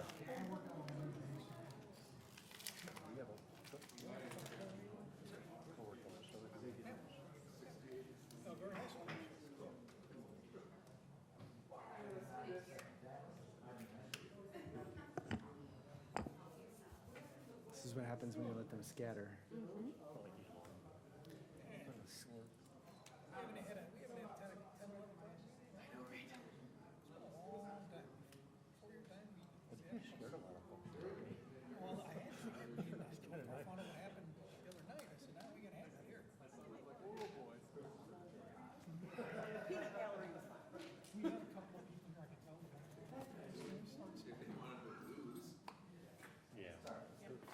Planning and zoning commission meeting, they were just yell stuff out. There was one lady just, yeah. But there's still, you have to maintain certain form. There's business being done at these meetings. I get people. Well, Dan was putting a sergeant in her arms and took one lady outside. She was our, she was our, agreed. She was. Second reading for the Wayside Girls? And she was doing a stare. No. No, we're totally gonna have more conversation on that, because she's gonna have to build in a lot of, Pretty all aggressive over there, all in their business. If you guys are having, let us know. I'll either come by or I'll send somebody. Yeah, no, I didn't really think there was like, otherwise I would have had called you. Yeah, I was kind of surprised at the amount of people too. I got 2 calls. I think she was interviewing with the community. Lee Brown called me and then called me and asked me what I said, I don't have no opinion. I can't. If they would ask me what the crime statistics for St. Albans, I said, there's a, they're very small, both. I mean, there's no.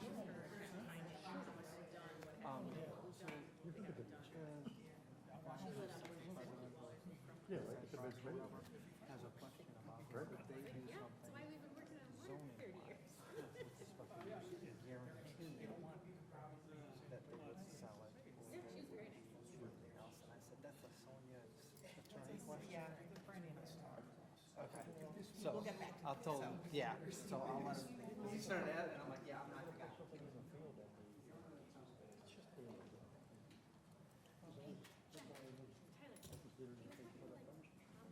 I asked a snack. Took the woods out. And have dinner.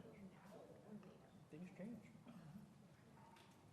Which taught me when I moved here, this year, I even bought my house, when I was built. what's that? You see what was gonna happen. They did my neighborhood. Yeah, Yeah.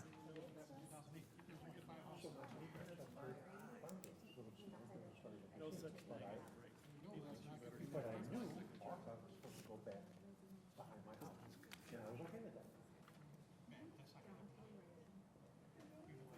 Screwed that one up. It was Bob's kind of retirement program, right?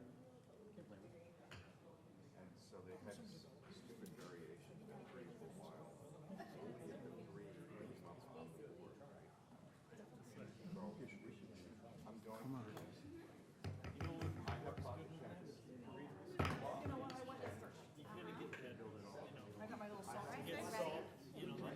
Let's roll.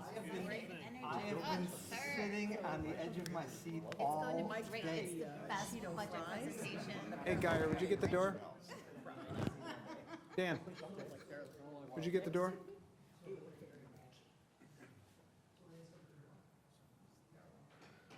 Ben, I expect this of Doug and Dan, but for you to be late. Yeah.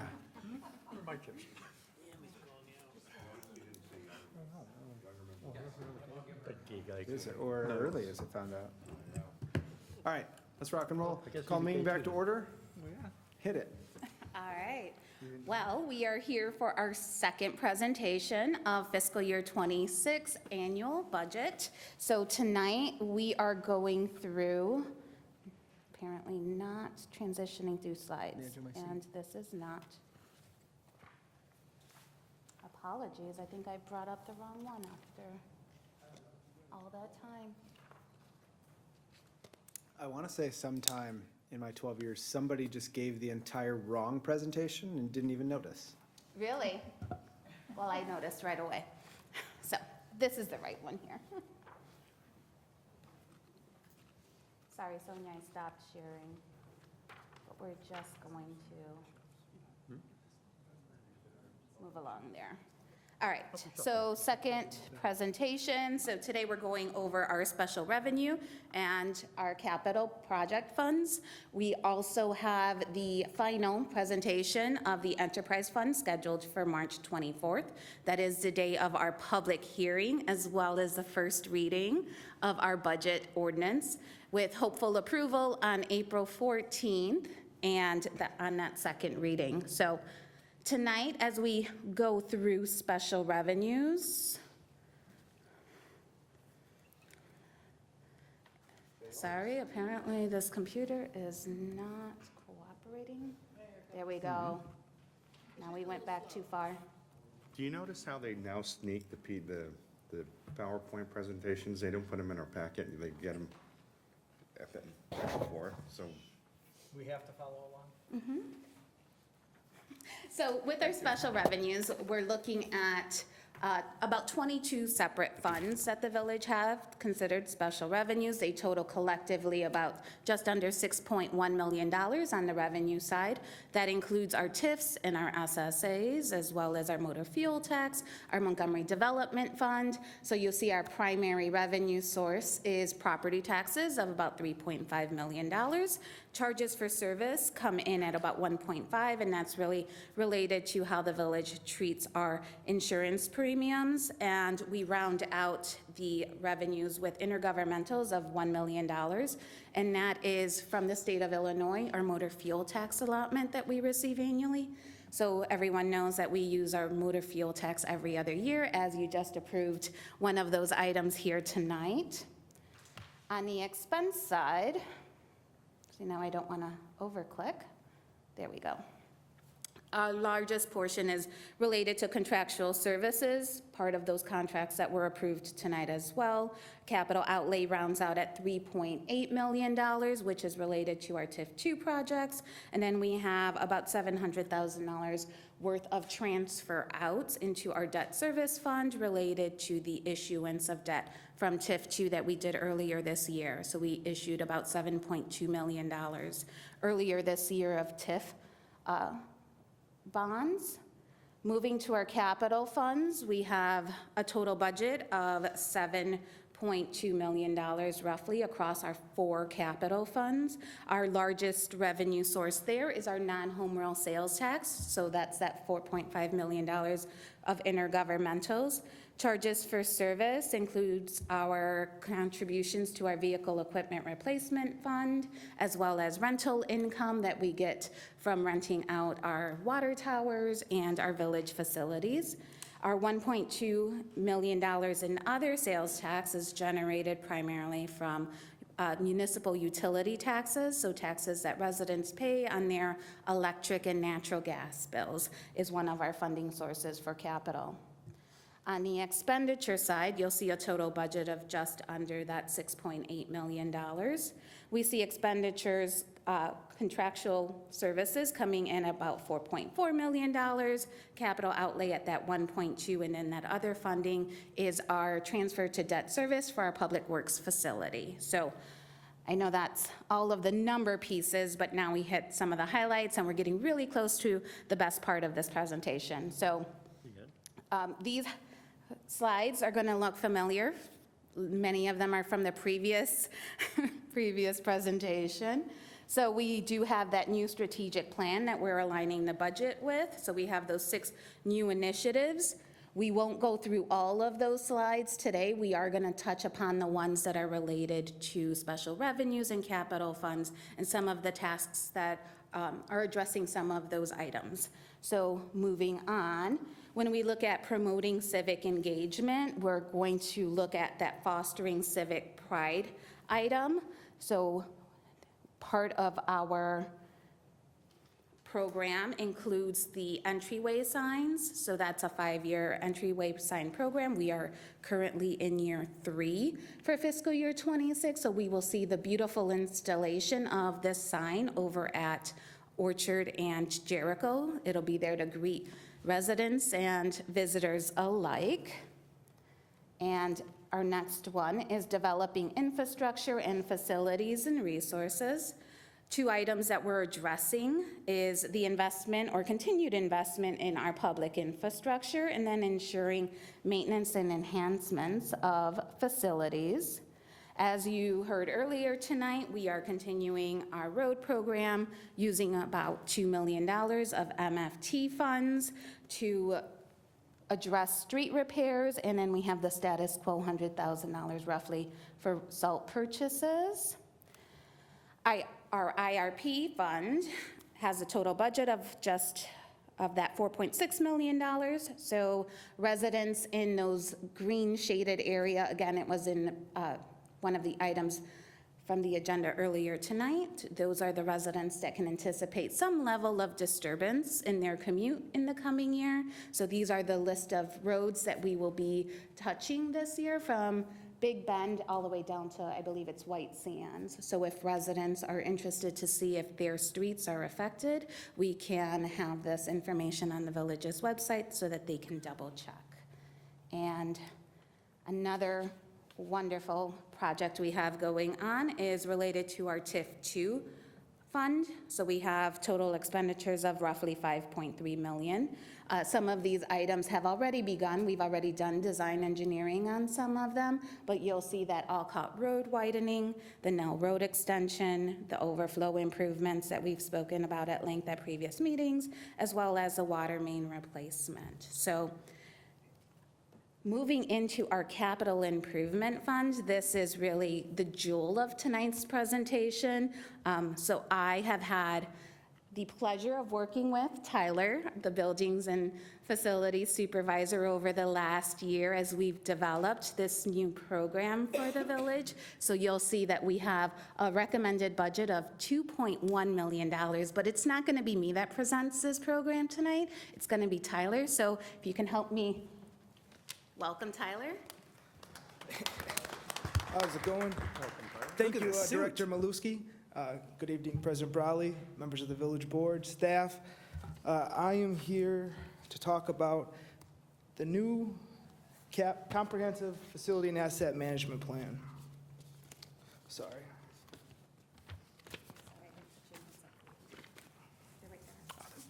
There we go. This will help. All right, so the village has 150 assets across 14 different facilities. These facilities are the backbone of the service that we provide to our community. This plan is going to maximize the life of our equipment, of our facilities.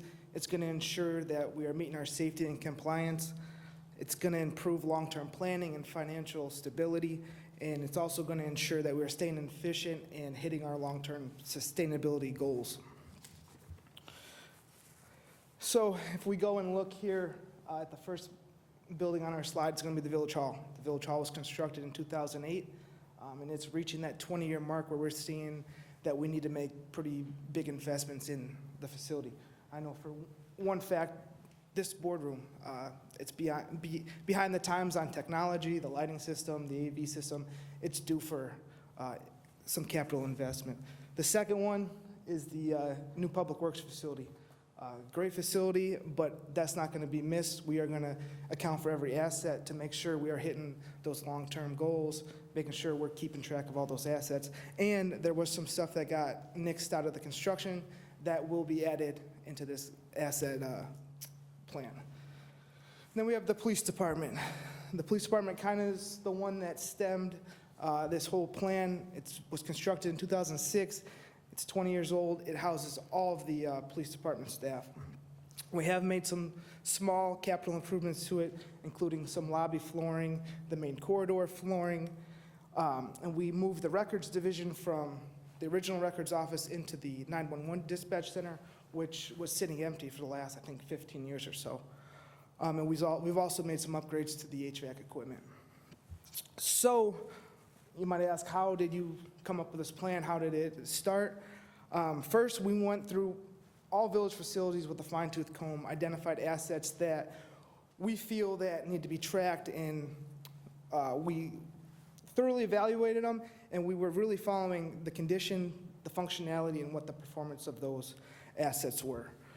So after that, we identified what we wanted our assets to be. We went into give them a lifespan. So we gave them a useful life, and we used a number of different combinations to get that number. Some were the manufacturer recommendations. We used the A-share, mechanical equipment life expectations, previous repair records, warranty details, and contractor evaluations. We met with some of our reputable contractors and said, hey, can you help us get a good number on this? So after that, yeah. So we kind of knew what our assets were. We knew what our useful lives were going to be. We went in and we sent out a survey. So we sent a survey out to the command staff. They sent it down the chain of command, and we got real good information back from the frontline users, how the operation works and what they would like to see different. So then after that, we developed a scoring formula for each asset, and we were really trying to get it down to what's an ideal range, what the warning level is, and then a critical action needed, like, all right, within the next 2 years, we really need to take some action on this. And that's really going to help us in the long term keep up with what's underperforming, what's overperforming, and what is really staying on track with the plan. So we got our assets developed, we got useful lives, we got good feedback from the internal stakeholders, we got a good formula to keep track of it. We then developed a very detailed scope of work, and we sent that out to our contractors. They bid on the jobs, and we made sure everybody was following the same specifications. If it was going to be this paint, it was this paint. If it's this floor, it's this floor. This furniture, this furniture. And then we reviewed the budget following the budget manual, and we were able to process that and send it out to be requested for approval. And you might ask, what is a successful execution of this plan, right? Successful execution of the plan will take the police department from 2006 and bring it up to speed in 2026. But it doesn't stop there. We want to continue that through 2046, 2066, and always keep a good track of our assets and make sure they're staying on track to our plan. So the police department, we are looking at about $824,000 worth of upgrades out there. You may ask, what are those upgrades going to be? And it's a various,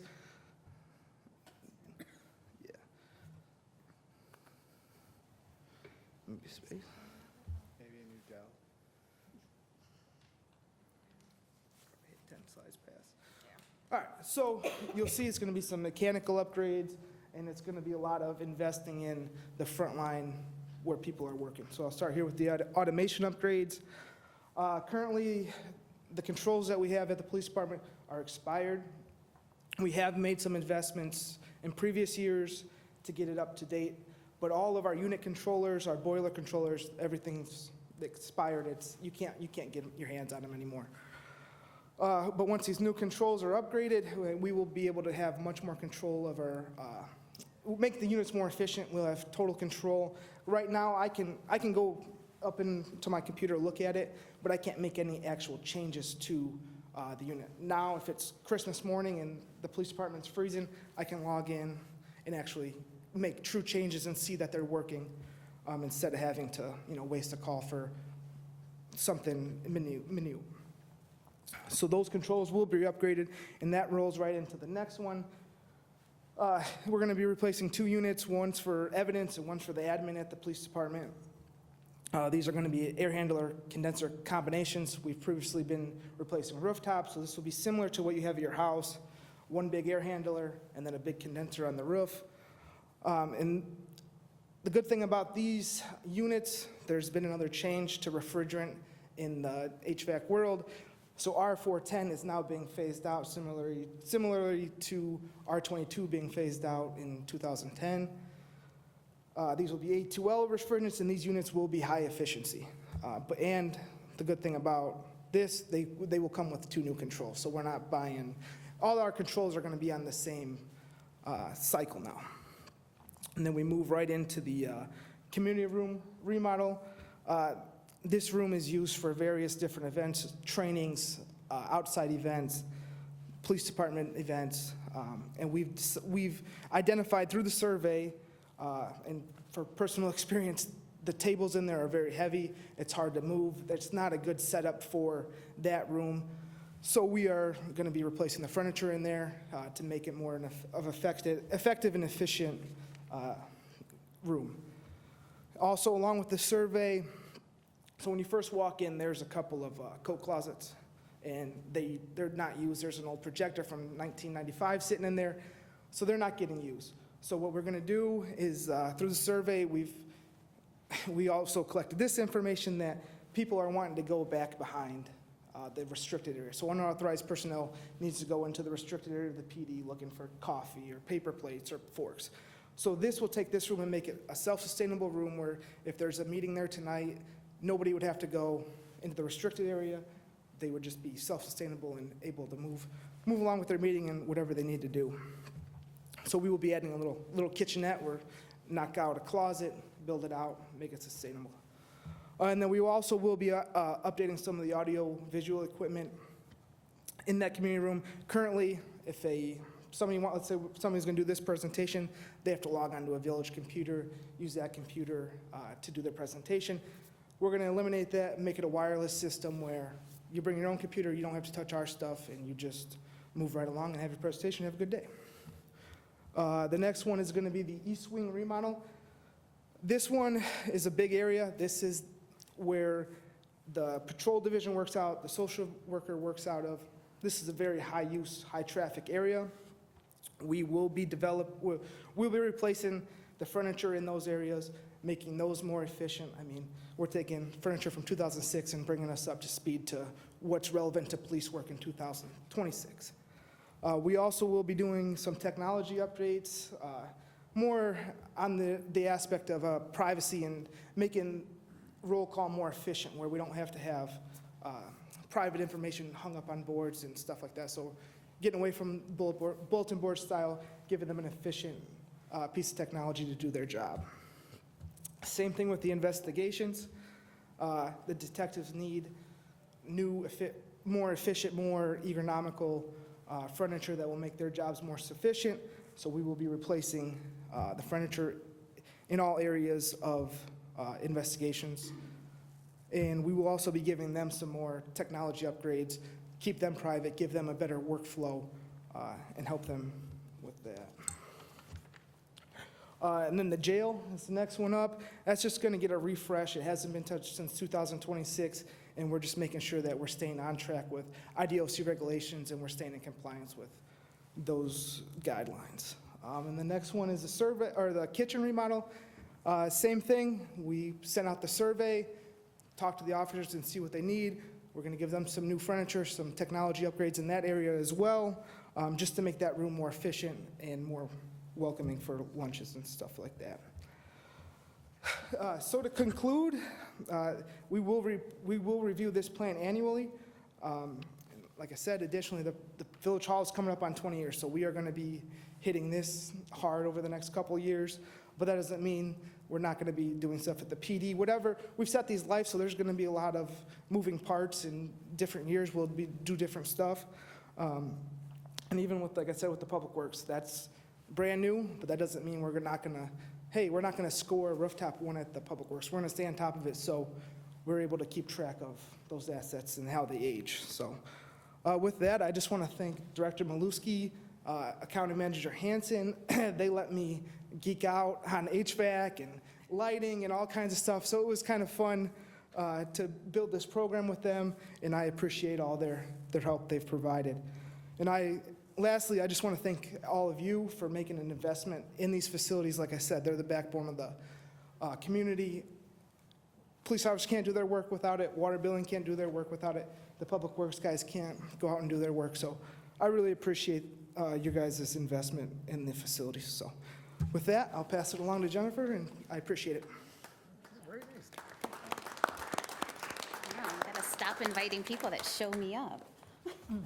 So I will say, though, Tyler did an amazing job with this program, and this is a very rare asset for a community to have up and running. So the fact that we're activating this with fiscal year 26's budget is an amazing attribute to the village and securing our assets for making sure that they're here for the community for years and years to come. So moving on to our next one, I'm going to move on to Manager Burke here, but I'm not inviting him up because I've already been shown up tonight. So we're going to talk about fostering the resilient economy as well as developing those incentive agreements. So Manager Burke will be looking at what is the hospitality study and how we can successfully have a hotel here within the village of Montgomery. And I know he spoke to at length prior the redevelopment of those incentive programs through our Montgomery Development Fund, talking about the capital and the facade loan programs. So those are things that are budgeted in fiscal year 26 as well. So with that, this slide is not love. With that, if residents want to have more information about the budget process, that we have the information available on the village's website. And with that concludes tonight's budget presentation, and we're happy to take any questions that the board may have, but I'm sure you have questions for Tyler and probably not for me, so. I do have one thing. So I know how you like the verve and all that. So the Comprehensive Facility and Asset Management Plan, you'll be referring to that as a CFAM? Yes. Right, CFAM? Okay, I'm just trying to keep up. Yep, we love our acronyms. Any questions? Anything else? I have nothing. I do like the coordinated topics. Very nice. Montgomery Blue. Attention to detail. All right. Nice job, both of you. Thank you. Good job. I was wondering why he's wearing the tie. Where's he gonna go this late at night after the meeting, right? All right, Chris, I think that one's yours. Go ahead. Next up, we have the Pavement Management Program 5-year presentation.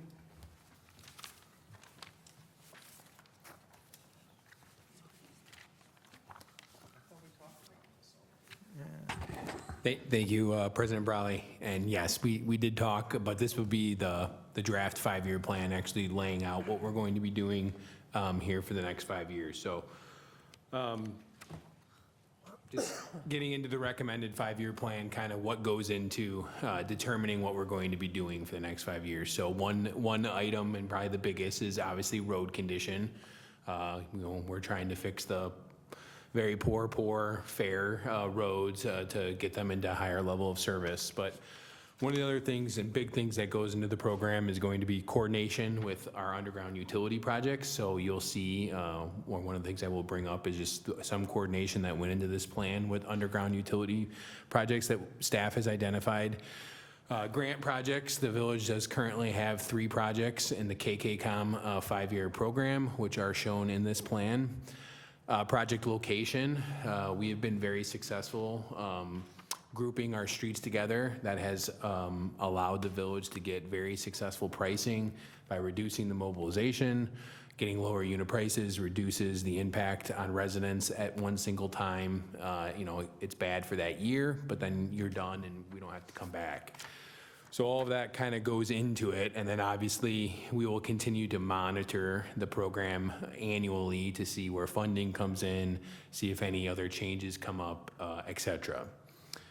So with that being said, there is the recommended 5-year plan. We are recommending to resurface approximately 21.4 miles over the next 5 years through a variety of funding, some MFT funds, IRP funds. There are 3 federal projects, as I stated, one of which is a joint project with the city of Aurora, so they will be contributing funds for that project as well, for a total investment of about $15.6 million.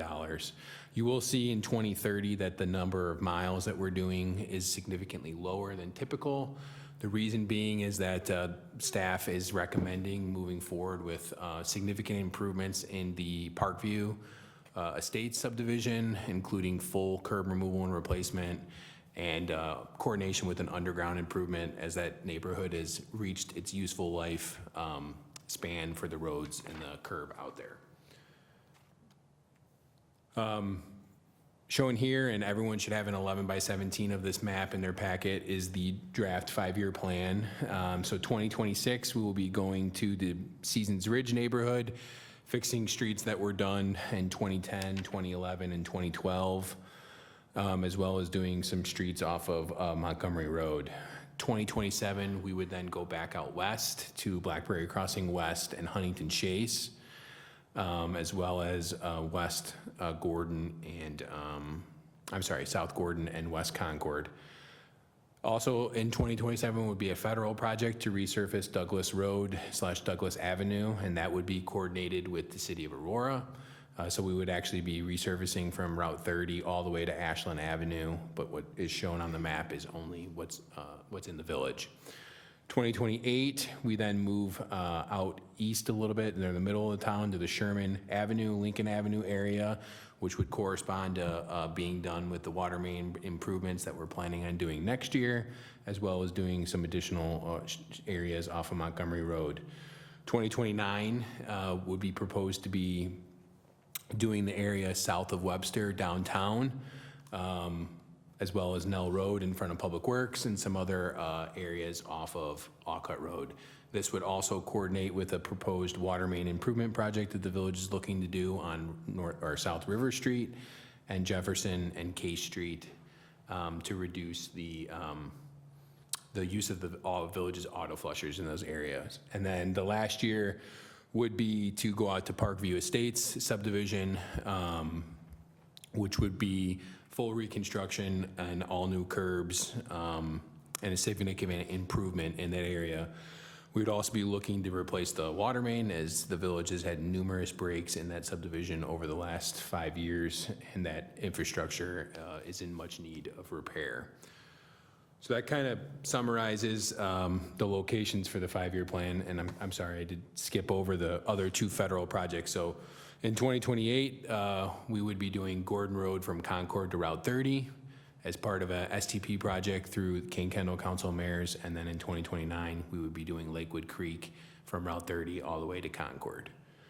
So those grants the village is already qualified for, and we just need to put the projects in motion to get the funding.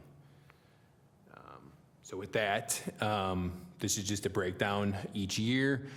Also, you'll note in the yearly breakdown that the village will continue to do their investment in the asphalt rejuvenation or the reclamite, as well as crack sealing each year and doing a nominal amount of village-wide patching. So the budget is approximately $2.648 million annually over the next 5 years, which includes preventative maintenance, milling and resurfacing, and reconstruction. As stated, it does include the 3 grant projects that the village has already received. So how does this compare to what was shown at the board meeting on the 27th? Is we were looking to do a budget of around 2.26 million. However, that proposed budget did not include the federal projects that had already been funded in the budget. So we're hitting the marks that we need to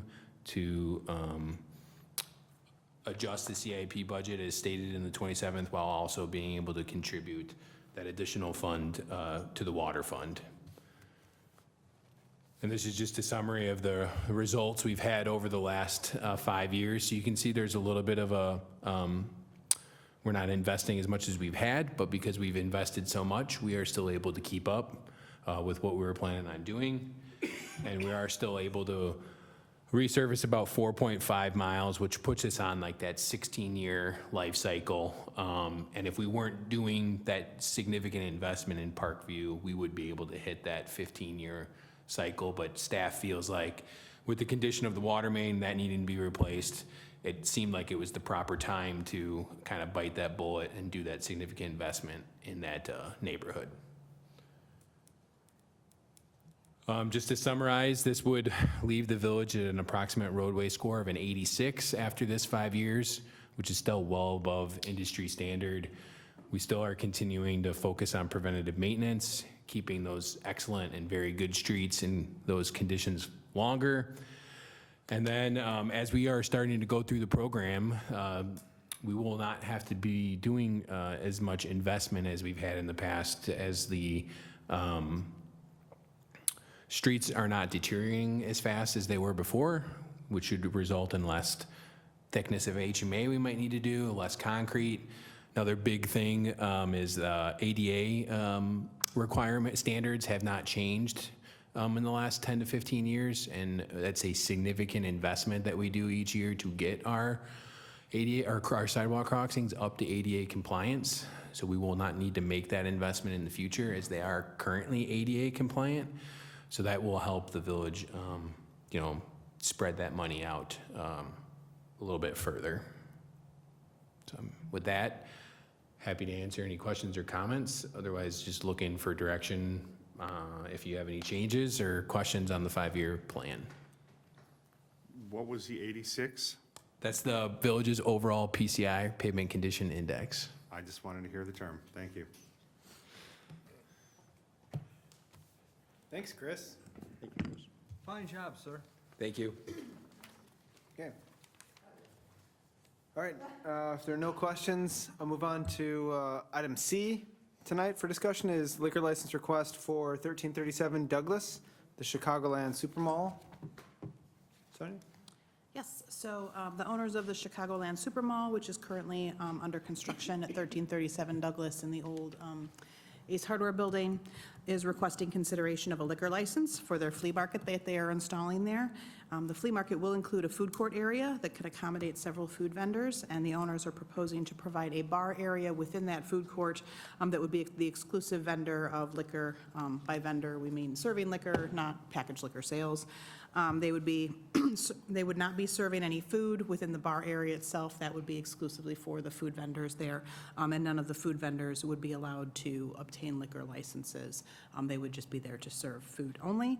They are requesting a Class A liquor license. Since they will not be serving food themselves, they would not qualify for the Class G license. So they are requesting the Class A, which is for on-premises consumption, full liquor, so basically like a bar license. We only have one of those currently in the village. They do have their building permit for their build-out. They are under review for some revisions for the food court area to accommodate the bar with Fox Metro and the Health Department.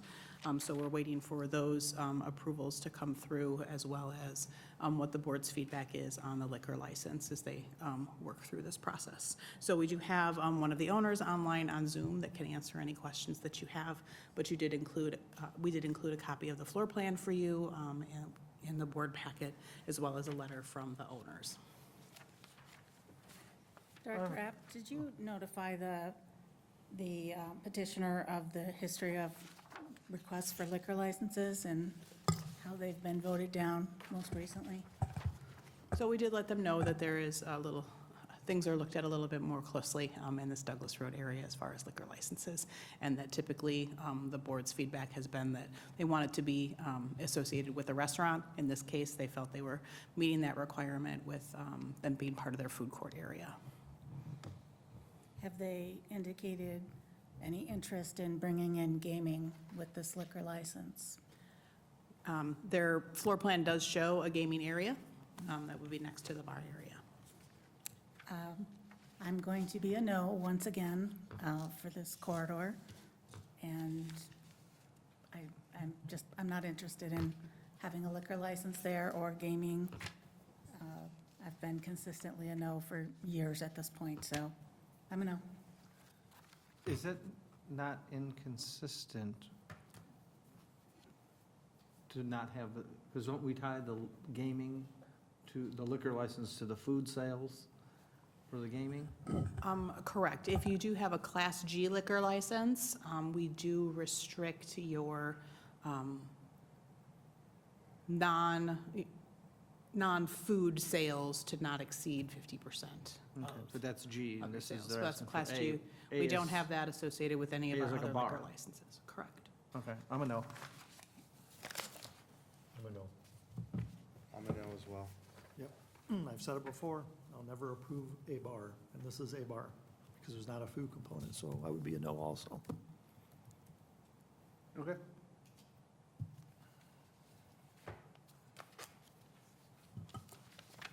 Honestly, I don't food. Minutes and it's not. Excuse me? There's gonna be an up and coming concept where you're gonna be having 3 restaurants right next to the bar. I mean, it requires for us to sell food in that particular bar. In order to get a license, we can definitely install a food system and sell food right there. And turn that into a restaurant bar type of thing, if that's what's required. You know what, we're having a impossible time understanding what you're saying. I think there must be a bad connection or something. Hopefully you can hear me better now.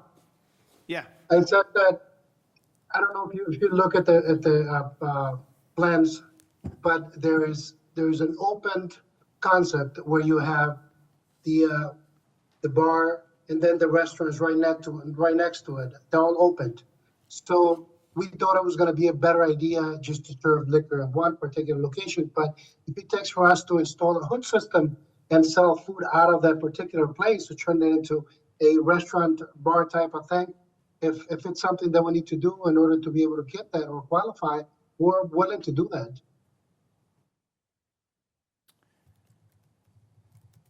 So for me, this is a flea market. And I've gone to Correct. flea markets, and I don't feel the need that you need to have a beer or a glass of wine while you're at the flea market. It's just, it doesn't fit to me that I get the food court, but the alcohol sales being tied to it, Yeah. I don't feel it's appropriate or necessary for the business that's Yeah. going to be there, a flea market. So, sir, and if you could just state your name? David Perez. David, okay, perfect. So one question that I had is, I Yes. saw the hours on the application. Is the flea market going to be operational those hours? Or No, sir. No, sir. There is again, we go back to the plans. Right along Montgomery Road, there's going to be windows open throughout the whole wall right there. So that part is going to stay open with the restaurants. But the inside of the mall will be closed, we'll say around 8 o'clock, 8 o'clock. Got it, okay. And I think you heard what some of the board members' concerns are, with bars or gaming facilities in the Douglas Road corridor, and been very steadfast on that and trying to support that area, especially given the public objection that we had earlier. So I'm seeing a lot of heads shaking that they would not be in support of this, based on the information that we have. Correct. Okay? I did see that and we did hear that. I will at least would love to ask you to just give that in consideration. Let us run that, it's okay, let's hold up on the liquor license. See how we run this. If you see in the future that it could be appropriate for that place, I mean, I would just love to keep this open. Okay. And hopefully we can do that in the future. You know what, I was gonna ask you one question. Do you have a facility currently? I do own a restaurant. I've been in the restaurant business for the past 30 years, sir. Got it. But not this concept that we can go check out? This is a new concept. It'll be very different from what you guys are used to see around here. I don't think there's anything like it. It'll be something different. It's more of a family-oriented place where families can gather along with the kids. There's gonna be a kids area right in front of the ice cream shop. It'll be just different. But again, I mean, I just would like the opportunity to keep this open and see in the future. Hopefully you guys can support us with that. If you guys think that it's appropriate for that place, I mean, I will appreciate it. That's all I'm gonna ask. I mean, we're putting a lot of money into this place already as is, and we would like to continue with that. Hopefully, things are well, and you guys can support us with that in the future. Okay. I would encourage you to follow up with Sonia for Okay. a little bit more information. We'll definitely do that. Thank you so much. Awesome. Thank you, sir. Mhm. Okay, moving on, our last item for discussion is the overview of recent commercial and industrial development. Patrick? No applause? Not at the beginning. No tie? You're not wearing a tie.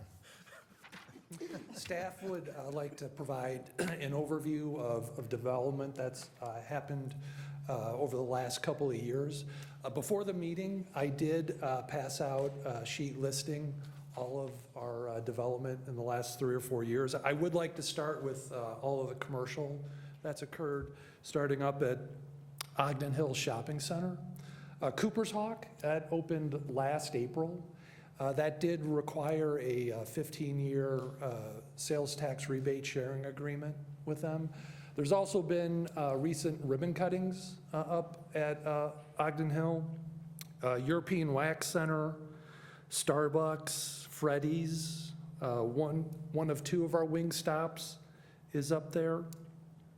And if the ever elusive, just over the horizon Popeyes ever goes forward, we'll only have about 3 lots available up at Ogden Hill Shopping Center. So it's starting to fill in.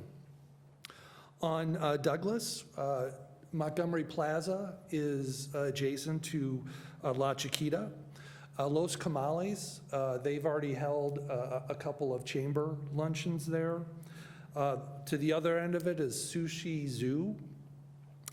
There's also the bakery, Homemade with Love, the Cricket store, and also there's the tobacco store up there, and then Galeria La Paz is a Christian bookstore. And there's about 3 or 4 more spaces still available up there. Each one's about 1,200 square feet. On the west side, our only dispensary, Ivy Hall, has opened along with Gas and Wash. And then our second wing stop is on Orchard, along with Tropical Smoothie Cafe and Bell Tire. Strickland Brothers also just opened recently. They're subdividing that vacant parcel, and we're hoping that another commercial user goes into that fairly soon. So this has been, quite a bit of commercial over the last couple of years, but we also have to keep in mind what the COVID lockdown did to development. I looked it up. The first disaster proclamation that the state issued was March of 2020. The final declaration expired was May of 2023. And so when that all happened, unemployment spiked, the supply chain froze, and then the Fed began raising interest rates. I was in Villa Park at that time, and we had projects that were ready to go forward, and they just froze. We weren't even thinking of new development. We were trying to think of ways, how do we keep our restaurants and bars from going dark permanently? And I would imagine it was similar here in Montgomery. The development community, they went into survival mode for a couple of years. And yet, we've still seen all of this commercial development. And then on the industrial side, Ravago, that 500,000 square foot building going out on Orchard, you can almost see it from here. Ravago is a Belgian-based company, and they're consolidating all of their local operations to Montgomery. This is going to be their regional headquarters. Every community would give their left arm for a project like this. And Sonia bent over backwards getting the other taxing districts to sign that property tax rebate sharing agreement. You're fortunate you do not share office space with Sonia. The yelling, the obscenities emanating from her office during those negotiations would make a Marine blush. I actually had to go online and look some of those things up. But that's what you have to do to keep a project like this moving forward. And it's these types of projects, because this is just phase one, that big building out there. But they weren't thinking of even looking at doing phases 2 and 3 until they had the certainty of these agreements in place. So that's what you do to keep these types of projects moving forward. And that's really kind of the sausage-making process of economic development. You got to work it every way possible to keep these projects moving forward. Also, I guess in terms of industrial development, the grid, there is 2 million square feet still available. But it would be even more if it hadn't been for Tangent Technologies. That's to date the largest tenant out at the grid. There's also CarMax Auto out there. At CenterPoint, last year, Norcal, they leased 330,000 square feet. And then right next door at 1000 Nell, Payco Pallet, they've leased the entire building, and they're in the process of moving in. That's 170,000 square feet. And then coming up, we've got a couple of trucking companies, Sunway Carriers and R&L Carriers is moving forward. So as we were putting this all together, I didn't realize how much development that Montgomery has had over the last couple of years. Montgomery has a great story to tell, and we all need to be telling it. Thank you. Thank you. No time needed. All right, I appreciate it, thank you. All right, let's move quickly. Anything new or unfinished? Yeah, I have no items. For you? Anything down here? Did anybody like jump in like a frozen lake or anything you want to talk about? Stuff no. for sure you want to, okay. I've been doing it for a long time, and I don't know why, but when I went in this year, it was much colder than I remember. All right. But Phil was there cheering us on. All right, future meetings, we are canceling the committee of the whole on the 18th. So we will have intergov and the board meeting in 2 weeks. All right, with that, I'd like to entertain a motion to adjourn into executive session to discuss the employment of an employee. So moved. Second. Go ahead.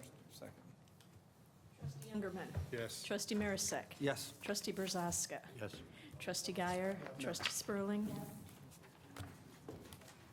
All right, we're adjourned. Thank you.